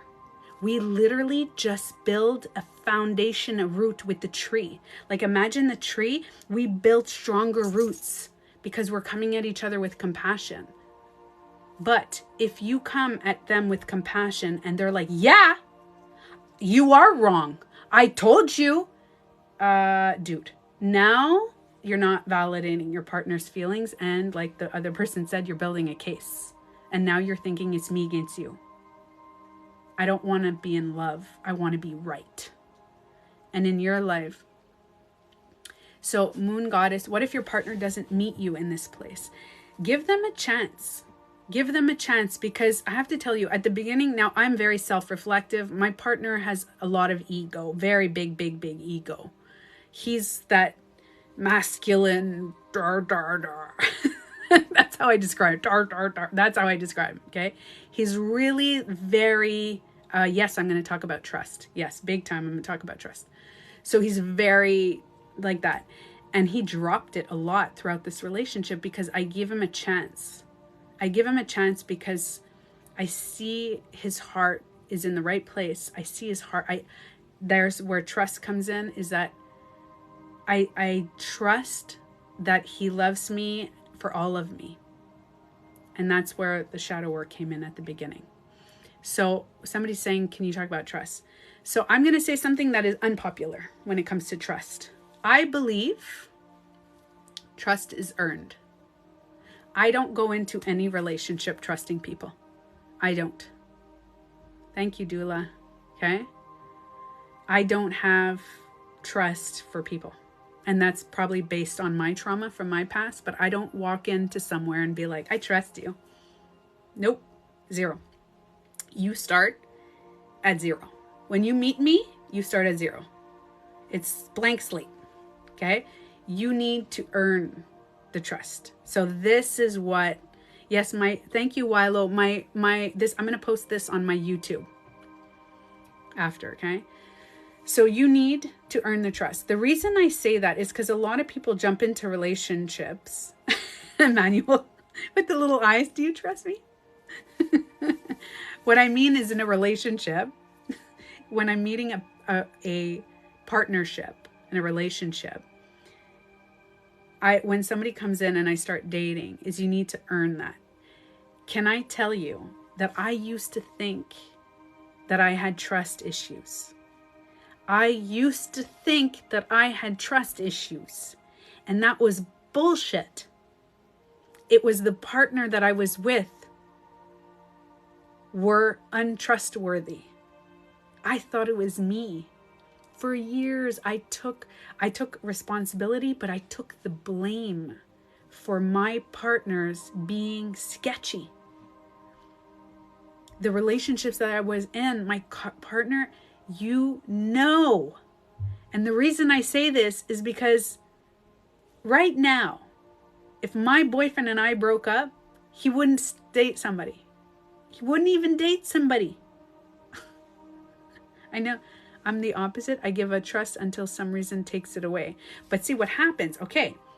This is the issue that I have with that. So I have a friend, Natalie, that feels like you, which is fine. That's you guys. That's how you live, right? But I told her, if you give all your trust to someone, what you're doing is you're giving all your expectation. You're giving this huge expectation to someone else, right? To me, you start at 0. I don't know you. I'm getting to know you. I'm getting to get together. So now we start at 0. Our relationship starts at 0, and then you just come in and that's it, right? Now, people don't have trust issues, either being reasonably cautious or overly controlling. What do you mean by that? I hope she hides the comments. Wait, what comments? Okay. So, picture when somebody comes in, I'll give you guys examples. I've been in relationships where there was something, and you guys know what I mean.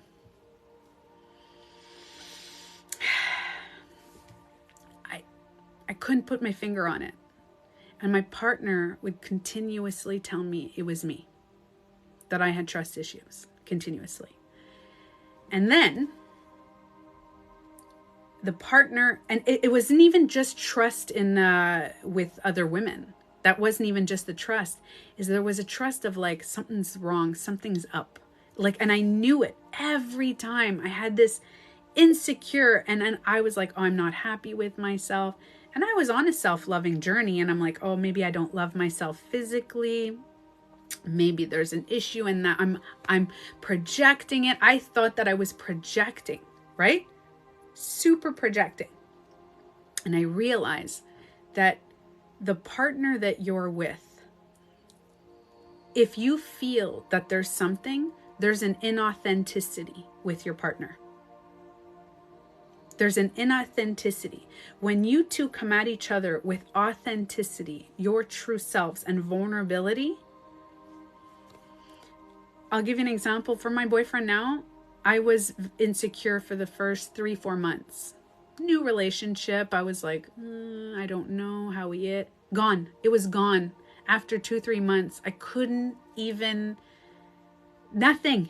I remember, and now I know that if I get insecure now, if ever I did, it was me. That has to do with me. Because my part, you know. And that's why people talk about trust and relationships. You know. I'm telling you, follow your intuition. Follow your gut. And if you know that it's you, it's you. If you know it's not you, it's not you. I'm telling you 1,000,000%. And the reason is I thought I was this massive insecure nutball. For 2 of my relationships, I was so insecure. I was actually never insecure with the one I had, the father of my daughter. I was never insecure. That was no other subject. But I was so insecure. There's 2 relationships that I was a total basket case. I would wait till he went to the shower, and I was like, do I check his phone? That was the level. Early 20s? Oh, forget it. I was like, oh my God, I haven't checked a phone in years. I haven't done, and I'm telling you, just follow your gut. And that's what I have to say about trust. Trust, the person gives you the trust. That person, if you come into a relationship with me, I will show you my trust. I will show you ways to trust me. Do you understand? I will show you there is nothing that I have to hide. And guess what? Let's say I have something to hide. Let's say I do. Okay? I realized I was insecure when I needed a lot of reassurance. Yeah, but Cece, can I tell you something? I like that. Thank you for saying that. So okay, I'll give you guys an example. So I gained some weight over COVID. And you guys know I struggle with this insecurity, physical insecurity that I've had for myself. I don't even care. I'm very open about it. I want to talk about, I'm going to make more videos on like how nobody's fucking perfect, and don't look up that everybody's reached this maximum level of self-love is perfect. I am healed. No, you could be the highest level psychiatrist prescribing medications, and you're like the number 1 in the whole world, and you'll still have some shit about you because you're human. I said that in one sentence with no air at the end. Okay. So everybody is human. Everybody has shit. One of my stuff that I deal with is a physical insecurity. Okay. So as I gained weight, something happened. I had endometriosis a few years back, and I gained also with the medication that I took, I gained a lot of weight on my chest. Now, some people would see that as beneficial. I hated it. I became extremely insecure with my body. Okay. Like super, it's okay, Wyla.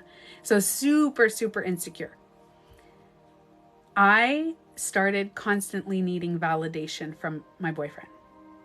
And I noticed that I was like, hey, you didn't say anything about what I was wearing and da-da-da. And right away I became self-aware. So I just said to my boyfriend, I'm feeling really insecure recently, so I'm going to need a little extra validation. That's all. I'm not perfect. And this is the cool part about when I say doing shadow work. It is never about being perfect, guys. It's being aware. Just like, dude, I'm feeling fucking insecure right now. I am. I'm totally, like, this week, super insecure.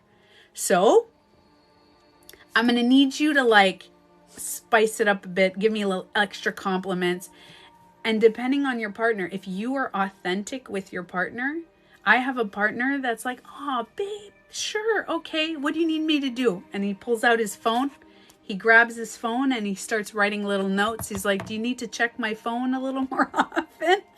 Do you want to check my messages? Do you want me to? And I'm like, no. And you know what's funny? As soon as he validates my feelings, I laugh it off and I go, fuck, this is stupid. I shouldn't, forget it. It's gone. Because that, like I said at the beginning of this live, is when you spread love and light onto something, it loses its power. So it's never about fixing yourself or fixing your partner or fixing anything. It's about loving. So when you are angry and your partner's angry, it's about coming at each other with love. If you are insecure and your partner's insecure, come at each other with love. Because compassion is the highest form of love. That's all it is show compassion to the other person. So if somebody is feeling insecure, you say, what do you need me to do to make you feel secure? Do you need me to do a little extra now? Now, if your partner is insecure the whole freaking relationship and you know that you're okay, then, partner needs to read some more books, needs to become self-aware, needs to do some shadow work. But think about it. If both of you are coming out. Now, this is another thing. If you're dealing, I talk about this in all my videos, and I have so many videos on this. If you are, man, if I could send a message to Chelsea, is watch some Gaia together. Yeah. If I could send a message to anybody who's going through a heartbreak, stop giving your love and attention, your emotional energy to them. Stop. You deserve it. Oh, think about, okay, so picture emotions. Like, imagine right now, like you have an emotion. So you have your heart and you feel love coming from your heart, or sadness because you had a breakup or something, okay? So you have this sadness and you have this pain. What you're doing is imagine that pain. We say that emotions have a vibration, right? Have an energy. So imagine that pain like smoke, okay? Like smoke from an incense. Imagine that. Or waves, water. Okay, so imagine that. You are literally crying, happy, sad, all that stuff, and you're giving it to your ex. All that love and attention and energy and what are they doing? They blocked me. What are they? All of it is going to someone else. And you deserve that love. You deserve it. You keep giving your anger. Anger is love. Just when you don't care anymore, the opposite of love is not hate. Oh, I hate them. No. The opposite of love is indifference. When you don't really care anymore, you don't love them because you don't really care. So if you're angry, it's because a part of you loves them. So when you're giving anger, you're giving love. Giving it back to yourself, the attention, exactly, giving the attention to them. What you're doing is saying, you matter more than me right now. You matter more than me. Right now, okay, picture it like this. You get a cut. You literally just got it sliced open. Your arm is, sorry to be so graphic, your arm is sliced open. Your heart just, your heart is sliced. You're just in pain. Oh, shit, I'm bleeding. Let me message them. Let me message the person that hurt me. That one, they blocked me. You are literally in pain and bleeding and should put the attention on healing your cut. But instead, you're looking at them online and you're giving that love them. You're, oh no, that, and then you're blaming yourself. That's the best thing. Oh shit, they cut me, or oh, it's my fault. It's my fault. Let's say it's your fault. Let's say the breakup is your fault. Let's say you take total responsibility. You fucked up. You cheated. You whatever. Okay, it's your fault. You're still cut. You're still cut. Why are you not taking care of the cut? Why are you putting your attention on other things, on other people, on them? Oh shit, they blocked me. Oh no, I got to message them. Oh no, my stuff is at their house. How are we going to do them? You need to take that love and put it on you. You are going to imagine your heart right now is ripped off. I felt like when I had a breakup, I felt like somebody ripped off my arm. I felt like I lost my arm. When I had it, I remember one of the worst breakups of my life. I was in anxiety. I felt like I have no arm now. I have no arm. It's the same feeling. And do you know that in our brain, we can't tell the difference? So if somebody just rips off your arm and takes them with you and you're like, and now all the attention, all the energy is on the other person, you're like, oh shit, they just ripped out my heart. They literally ripped out my heart. I can't feel my heart anymore. It's fucking gone. Like, I don't know what's going on. I'm bleeding. What do? Right now, you need to say, fuck them right now. Fuck them. Fuck it. Don't deal with that right now. Eventually, in the long run, you can deal with it.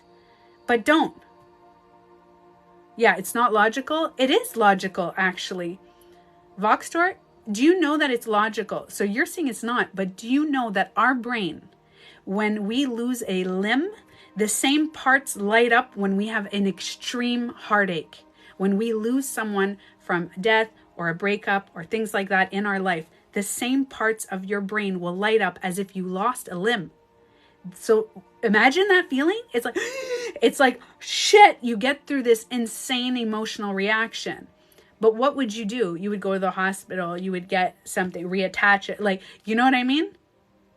So what you do is you have to literally take all that energy that you are putting on the other person. Everything. I'm not saying you. Oh, I misunderstood what you said. Sorry about that. It's easier to distract than to turn inwards. It is actually, it's not. Listen to this. So Natalie, listen to this. It's not easier to distract, actually. Believe it or not. Okay, listen to this.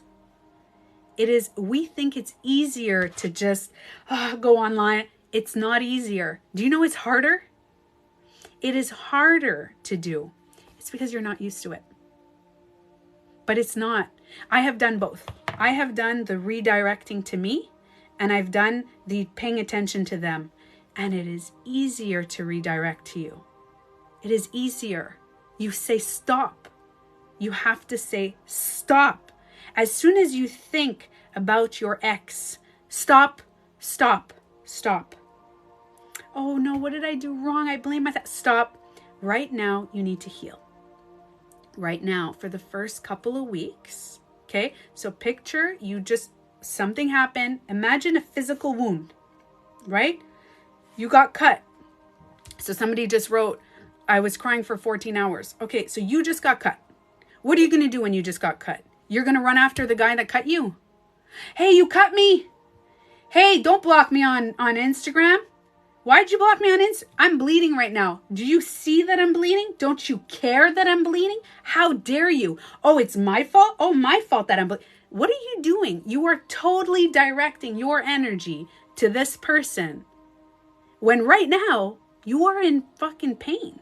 So think about it the same. We don't address emotional wounds like physical wounds when we should.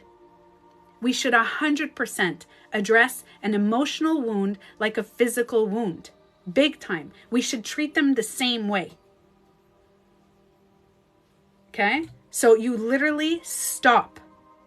Stop yourself. Okay? You have to say stop, Cookie. How to redirect to yourself, you have to tell yourself to stop. And guess what? Your brain is trained to care more about somebody else's feelings, right? Because we were taught that if you care more about somebody else's feelings, you're a good person. If you care more what they feel, you're a great person. That makes you good. That makes you lovable. That makes you a very good person. Don't care about what you feel. You have to care about them first. When in fact, like the airplane says, you have to save yourself before you can even save your child. So I'm not saying not to care about the person or the relationship. Maybe you guys will go back together. Maybe. Could be. But you cannot function when you're in survival mode and you're literally cut and you think that person has to come and sew you back up and put the ice pack on you and you need to fix this. You did this, you need to fix this. No. You need to do it. Okay? You deserve that. And think of it as love. All the love that you've been giving them, you need to do it for you all the time. And even those of you guys who are in relationships right now, you need to not forget that. Not forget. Well, hold on, I'm not saying that properly. You need to remember that.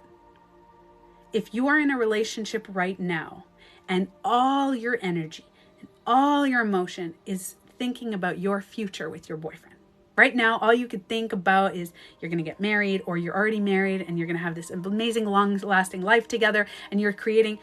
And what you're doing is you're saying, hey, our relationship together is important and it's forever and this and that. But you have to remember that you came into this life and you were just you. You came through your mother, yes, but you were alone. You weren't with them. You were not with that person. They were not even there in your life. Unless you both gave birth, unless the two mothers gave birth side by side, which is a very rare scenario that I had to throw a joke out in there. But unless that, you came out here and you were just a little baby all alone. Cut the umbilical cord and here you are all alone. Remember yourself. The love that you are giving to others, thank you, Humble. The love that you are giving to others, don't forget to give it to yourself. So especially when you're in pain, when you're sad. And this is going back to exactly what I wanted to talk about today. It is not about not going through pain. It's about how. Okay, people think they should never live negative and pain when life is pain. It's how. And when you learn how to go through pain, it's so much easier, guys. I had a few weeks ago, one of the craziest fucked up things. I had 2 days of my whole world imploded. Everything around me was so fucked up. I was like, I had no control. I lost full control of my whole life. Everything just crashed in one day. And all I could do was love myself. Because right then, I felt like emotionally, I just got ripped open. My skin peeled off. I'm super being very descriptive, but I just got cut all over, okay? I'm in a roll with Taki. So I just got cut. I just got all ripped open. And all I could do is I said, I'm going to take this week. Now, I know that our first instinct, I did the same thing. My first instinct is, oh my God, what am I doing? And I did right away. I jumped into trying to connect with someone else and do all that stuff. And what do I need to do? I need to fix this relationship. And then I went, oh shit, I'm doing it. I said, stop. I need to heal. So I let myself cry. And while I cried, I said, fuck, I hate this. This is not fun. This is not fun. And what I did is I kept closing my eyes and becoming my best friend. I became my best friend. And I sat there with myself and I said, I'm your best friend right now. I'm here. I'm here for you. And then I imagined myself older, like an older version of me with still the long hair. I actually so long story. I used to have really short hair for the longest time. So I picture myself with long hair still. I pictured myself, I'm getting actually a breast reduction, speaking of, side note, on Thursday. So I'm getting this done on Thursday, which I'll update you guys and stuff like that, but I'm still going to go live and I'll still do stuff to the best of my abilities. But this is a good example of I'm going to let myself heal next week because I'm doing it, right? So all this to say that no matter what we go through physically or emotionally, we take that time and love ourselves. through that time, and I become your best friend. You have to be your best friend. And you'll notice that life will fix itself. Life will just, and sometimes it won't be the way you want it to be. And sometimes you're like, hey, I wish it was this way and I wish it was that way. But think about it this way, okay? Whoever's going through a breakup right now, think about it this way. What is the worst case scenario when you learn to love yourself? Like, you are now not putting any energy on them. You're not going and checking that they blocked you and checking all this shit, right? They now are out of your life. What is the worst case scenario that you just took all this time to love yourself? I used to think that by calling them and messaging them is going to make them come back to me because they're going to know how sad I am and how important I am in their life and this and that. And you know what I was doing? I was doing my shadow manipulating self. I was trying to manipulate them through sadness to come back. And I realized that's why my relationships never worked. Because through the breakup, I would never focus on me. I was always focusing on everybody else but me. The only thing that we can focus on is healing our love for ourselves. Life will fix itself. Life will set. Life will set. And I promise you guys that. I'm telling you, it is, and you guess what? I'm going to ruin it for you. But more shit's going to hit you. More shit's going to hit you. Life will never be perfect. In a couple of months, everything will be going great. You may even get back together, or you find a new partner, or you're alone and you're happy, and then life will smack you in the face again. It happens. It happens to all of us all the time. That is the human experience. There is nobody in life that had a smooth sailing life. Nobody. Even if you are on the mountains of you are on Mount Shasta, okay, meditating to the best of your abilities, 24/7, and you are, that's it, just meditating. And do you know that it will rain and you'll start to freeze, and then it'll snow on Mount Shasta, and then you'll start to freeze with this. The human experience is both a beautiful sunny day and a very freezing cold wintry night. And life, do you know why life keeps smacking us? The ones that life keeps smacking you, do you know why life is smacking you? Life is telling you, wake the fuck up, go love yourself, dude. Love yourself. Take this time and love yourself. Sit there and focus on you, dude. Stop. I don't know why dude. I don't know why dude, the word dude's coming out. But you can't have one without the other. Exactly. You will never see the mountain tops that are connected. I missed that. Yeah.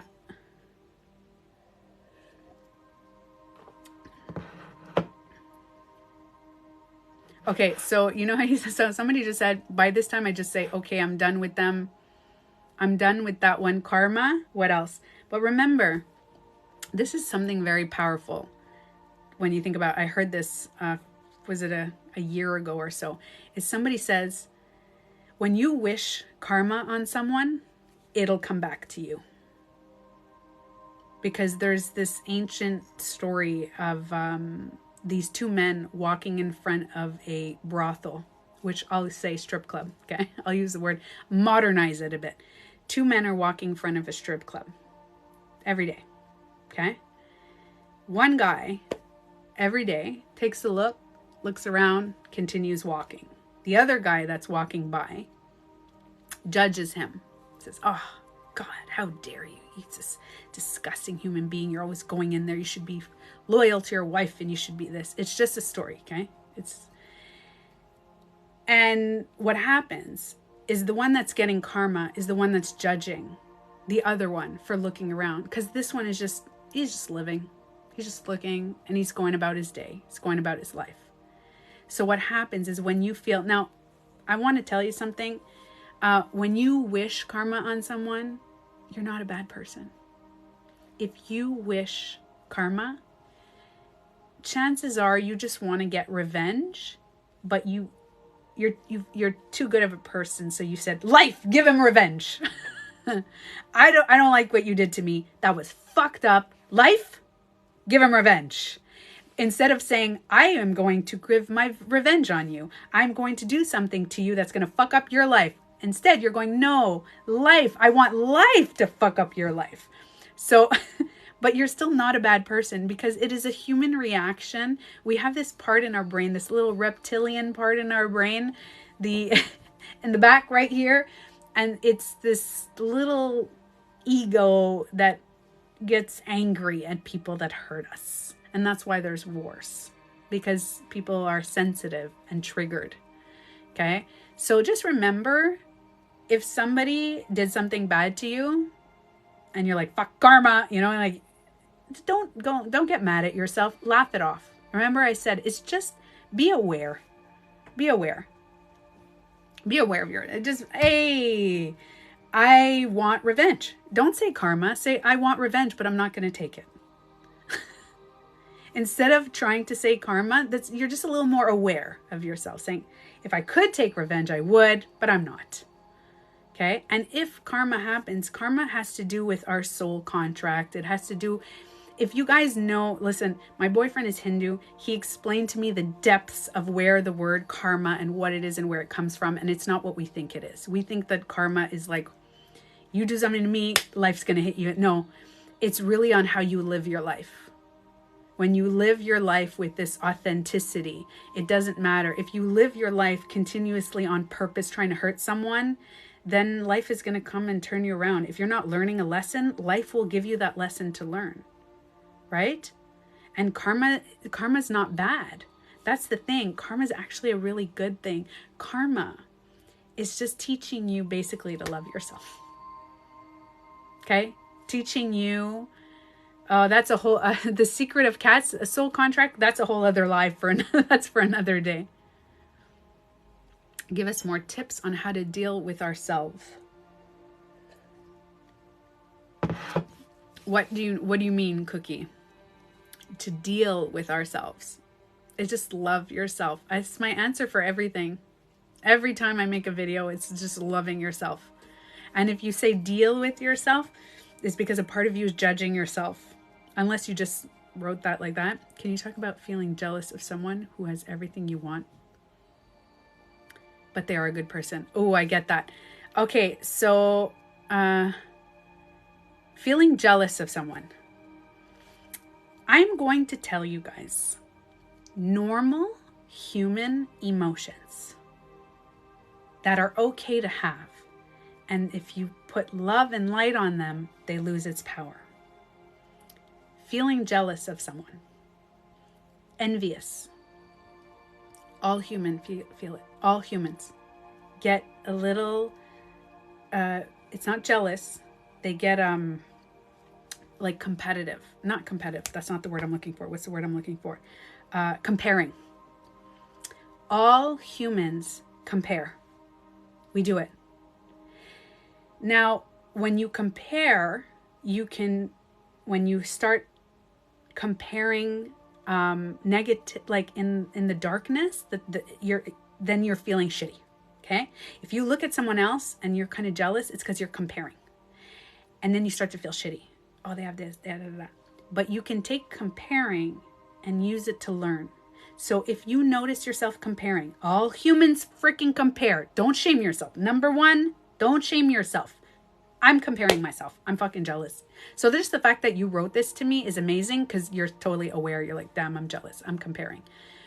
When you compare yourself, you can turn it around and put some love and light onto the comparing. What you do is you take it and you say, I'm learning.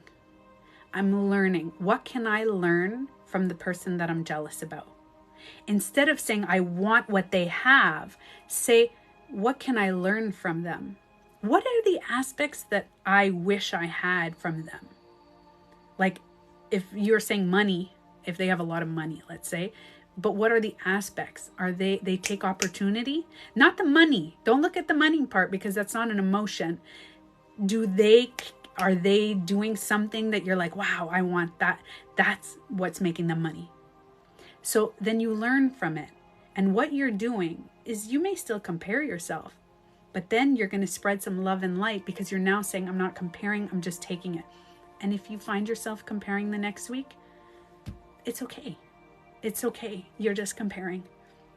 The second feeling of what's the other one I was saying before? Anger.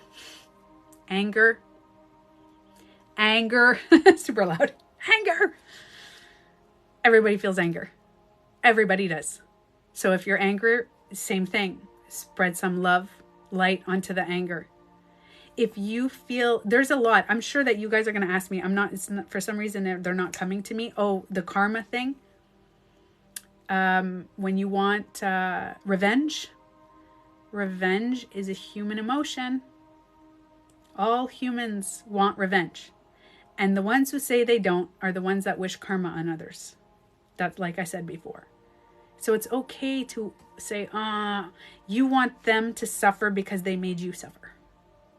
Do you know what I mean? Like if you see somebody hurting animals, you're like, oh, fuck, what I would do to them, what I wish life would do to them, what I wish karma would do to them. It's because you want to do it.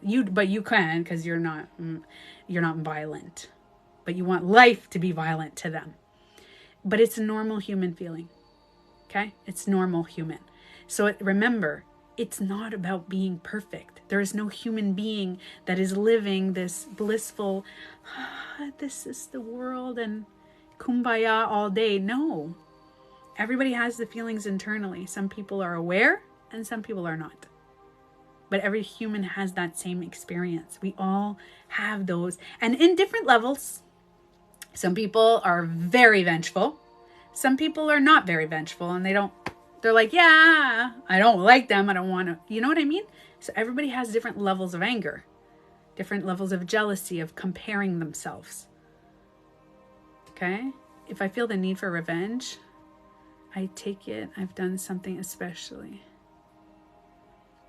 Yeah, that's a whole other story. Because I find it crazy that everybody's talking about this Ukraine and Russia, and nobody knows what US just did 3 days ago. They just bombed Somalia. Nobody knows about that. It's not on the news. I'm not going to get into race and all that, but just saying. Okay, switch subjects because that live today is about relationships. Okay. All right. Yes. So thank you, Wilo. So for anybody who wants to know all this live, I'm posting this live on my YouTube. So if anybody missed anything, then you can go and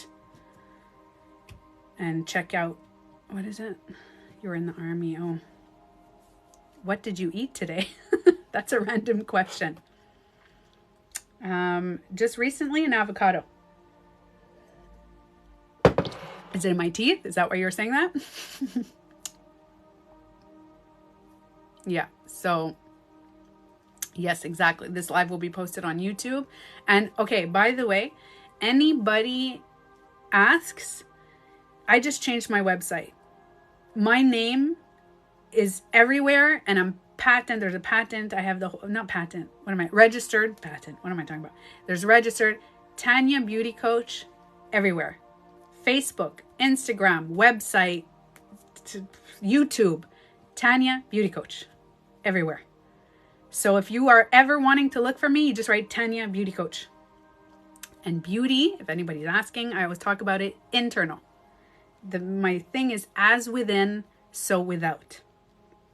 Internal beauty. To learn to love our insides, our organs, our emotions. Energetic beauty. Do you know what I mean? Yeah. Are we going to be famous too? What do you mean? I love you too. Thank you, Mom's Tanya. What does that mean? Organs need some loving too. They do, big time. Thank you, Humboldt. Or our comments.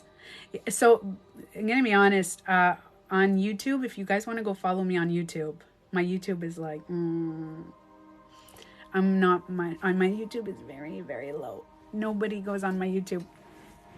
It has not hit my YouTube, which is I find sad because I give so much information on my YouTube. Everything free, because I do coaching, right? I coach, I do relationship coaching, trigger, reparenting, I do all that. But if for people who can't afford it, you go on my YouTube and it's pretty much free. It's just that when I do one-on-one, I could go more in depth with the clients. Like I could go more in depth and stuff like that, obviously. But I still have everything on YouTube. I think they mean are comments visible on YouTube? Yes, I think it is. Yeah, so guys, any last questions before we end this live? Okay, I'll be live on Tuesday, by the way. So if you want to go, I have my website is connected to the link in my bio. If you guys need a one-on-one, I'm off for just a week for my surgery. If you were an actress, what character would younger you be able to play? And that, oh geez, that is a complicated question. I don't know. I don't know. I don't know. Oh, did you get any further development on your Syrian starseed awakening? I love that question. I feel like that's another live, but I will answer. Guys, I don't know what's going on. It's so cool. It's so cool what's happening to me. Every meditation. I used to like meditate and then randomly I'd feel something, randomly I didn't, whatever. Man, it is wild. As soon as I meditate, I'm like, I see. It's insane. It's insane. And somebody posted on TikTok a video. I saw it was saying that there's alternate realities within this stuff like that. And I was so into this because I'm telling you, I have seen Shazam with that actor. What's his name? I forgot that guy's name. I've seen it. And when people say, no, it never existed, the Mandela effect, that's a lie. I know I've seen it. So I think there's alternate realities and we've shifted multiverses. Something shit's going on. I don't know what the hell's going on. And I respect people. Listen, I have a lot of people that are very religious, very, very religious. And they tell me, don't do that because you can connect to the devil. Like, follow Jesus. Like, don't go whatever, you know? Don't do it. No, Shazam is a movie that never existed. Do you know Shazam? Like in the 90s with that guy who was, he rubbed the lamp and he came out. I saw the movie and they said, no, it never existed. Never existed.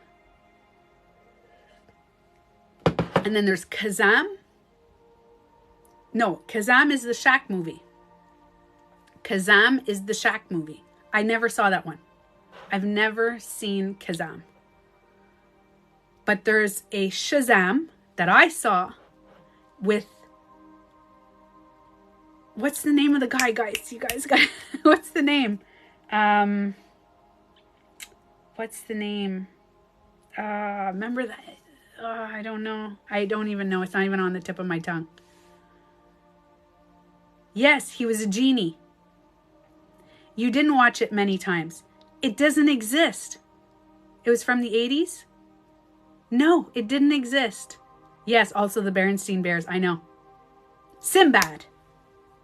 Shazam with Sinbad never existed. Never existed. That movie never existed. I saw it. And Sinbad's like, I've never made a movie of a genie coming out named Shazam. I saw it. I saw it. And it never existed. Never existed, guys. Sinbad exists, yes. So how do we know about it? How is it that they're like, oh, it's the Mandela effect. It's a movie. Yes, see, all of you guys said you saw it. No, it doesn't exist. Do you know that if you Google it, it doesn't exist? We have shifted realities. It existed. It existed. Now I'm saying whatever. It existed. I know it did. I remember watching it and he came out and he was a genie. Yeah. And they're like, no, he's like, I never made a movie like that. And you can't find it anywhere. And they're like, no, it's the Mandela effect, is that you think you saw it, but you didn't. Really? Thousands of people around the world are like, yes, we saw it. And they're like, no, it never existed. I think we shifted realities. We are in the Matrix. We're in the Matrix. We shifted, guys. We shifted in a parallel universe where that movie doesn't exist. That makes more sense to me than the movie doesn't exist. If you tell me your brain and your memories are all fake, or you tell me, sounds like gaslighting. It's gaslighting. The universe is gaslighting us. That is a perfect example. So Google, everything shifted. So if you go Google Shazam and Sinbad, they're going to bring it up and they're going to say that it's the Mandela effect and the movie never came out. It doesn't exist. Or we shifted realities. Just saying. Just saying. Conspiracy theory? What do you mean conspiracy theory? What's a conspiracy theory? I think maybe it was a commercial. He said, Sinbad, there's an interview. You guys can go on YouTube. Trust me, I did my research. I went on YouTube and there's an interview of Sinbad saying, I don't know why people keep coming up to me and saying, oh, Shazam. He's like, I never made a movie that I was a genie called Shazam. Never. And I was like, what the fuck? And I have a memory of me seeing this movie. I'm like, that's the lie. And then this guy comes on and he's like, no. And it's not even, and then people are saying it's never Berenstein Bears. You know the Berenstein Bears? No, it's not Berenstein Bears. It's AIN or something like that. It's like all our fucking realities all fucked up. Your memories are fake. And I'm like, or we shifted realities. We're in another dimension. We're in a density. We shifted densities. Sinbad, he's a comedian. No, I'm telling you guys, after this live, I need you guys to go and Google it if you don't believe me. You're going to freak out because you're going to go, what the fuck? It's going to bring you down a rabbit hole of nonsense. What is it? Does your life ever feel unreal? Every day. Every day. Oh, he did say, look, he'll tell you that there's an image of him that he did that was, he played this like thing once in like a year. You'll see, just Google it. Okay. He explains, but he's like, no, I never made a movie named Shazam. No, Berenstein Bears is not real. Go Google, check the spelling. I cannot find that movie anywhere. Berenstain Bears. It's the Berenstain Bears. It is not the Berenstain Bears. But then I went to look at a book that I had, because I have the book, and it said Berenstain. And I was like, I don't know, man. I don't know. Life is like fucking me up. And now I'm seeing extraterrestrial. I'm seeing blue beings in my meditation. Guys, think about this. I've been meditating since 2011 is when I started. I meditated for health, for blood pressure. And now I'm meditating and I'm vibrating and I'm seeing pictures and images in front of me. I'm like, what the fuck is going on? Where am I? Where do I live? What's happening? Yes, all the time. I'm getting the déjà vu. I feel like all the time. Nobody has a VHS of it somewhere, Mary. Mary, you need to see. Okay, so what I'll do is I'll log off this live just so you guys can change. And the Monopoly guy changed too. See, I don't. See. That's so weird about the bears because I was confused where that came from. I have astral projected. What does it mean to have... Wait, what do you mean? Yes, I meditate for hours. Depending on the day. Sometimes it's a half an hour and then I'm like, all right, I'm good. Sometimes it's 3 hours. So I'm going to... Berenstain Bears, it's not. I know. Guys, we shifted reality. That is my conclusion. That makes the most sense. Back to reality. What is real? Yeah, nothing. I don't know. Are we even on here now? Am I with you? Looney Tunes is Looney Tunes, but Looney Tunes looks better. Wait, what? Didn't you just write it the same? I'm confused now. Yeah, I love that guy. Welcome to 4D. 5D. What did you write? Welcome to 4D. Wait till 5D kicks in. So you're saying Berenstain Bears doesn't exist? No, it doesn't. It's Berenstain Bears. I don't know. I feel like everybody's talking about the shift. We just shifted realities. We did. Because in this reality, it's not Berenstain Bears, it's Berenstain Bears. And in this reality, there is no Sinbad with Shazam. You'll pop in my dreams at times. Sinbad admitted on YouTube that he did film the movie. No, I saw a video of him saying he didn't. Yes, I know, guys. I'm telling you guys, spiritual goddess, I know I just messed with you guys. You have to go check. You know what's funny? Spiritual goddess, in the alternate reality, he made a video that he made the video. In this reality, you won't find it. Go on YouTube. I just went today. I was with my boyfriend. We were Googling Sinbad. And he's like, yeah, I saw that movie. I'm like, no, you didn't. He's like, yes, I did. We went on and we went to look for it. And he's like, what the fuck, dude? I can't even find it. So we Googled Sinbad on YouTube. And then we saw a video of him saying, I've never did that. I don't know. He goes, people come up to me and tell me that. And he's like, no. And I'm like, anyway. My dogs were named Shazam. Yeah, there's no... Anyways, apparently there's only a Kazam. My brain hurts. Yeah, me too. So on that note, I'm going to log off this live. And in a couple of hours, I know I remember his clothes too. I know. I remember the hat. I remember everything. I know. It's just... Anyway, whatever. Okay? So I'm going to upload this live to YouTube. I'm letting you guys go. I'm going to be live. I wanted to tell you guys on Tuesday on TikTok, but I'm also going to be live on Facebook. So for those who are on Facebook, you can go check me out. I grew my following quite a bit over the last few months too on Facebook. So I'm kind of like, I'm Facebook. Instagram is like crickets. But Facebook and TikTok are my platforms. So I'm going to be doing that. Okay? Reality isn't real. I know. So I'm going to go into a virtual reality live with you guys. And I think I'm going to do a meditation also on Tuesday, if you guys want to join me. So Facebook or that. Things escalated. Facebook is the same name. Yes, exactly. I'm getting rap battles, guys. I'm declining the rap battles. All right. So I love you guys. And in a few hours, Tuesday, I'm not sure yet. I'm going to let you know. I'm going to post about it. I'm not sure because I have to get a PCR test before the surgery. And it's on Tuesday. So I don't know what time yet. But I know I will be going live either in the afternoon or in the evening. So chances are probably in the evening.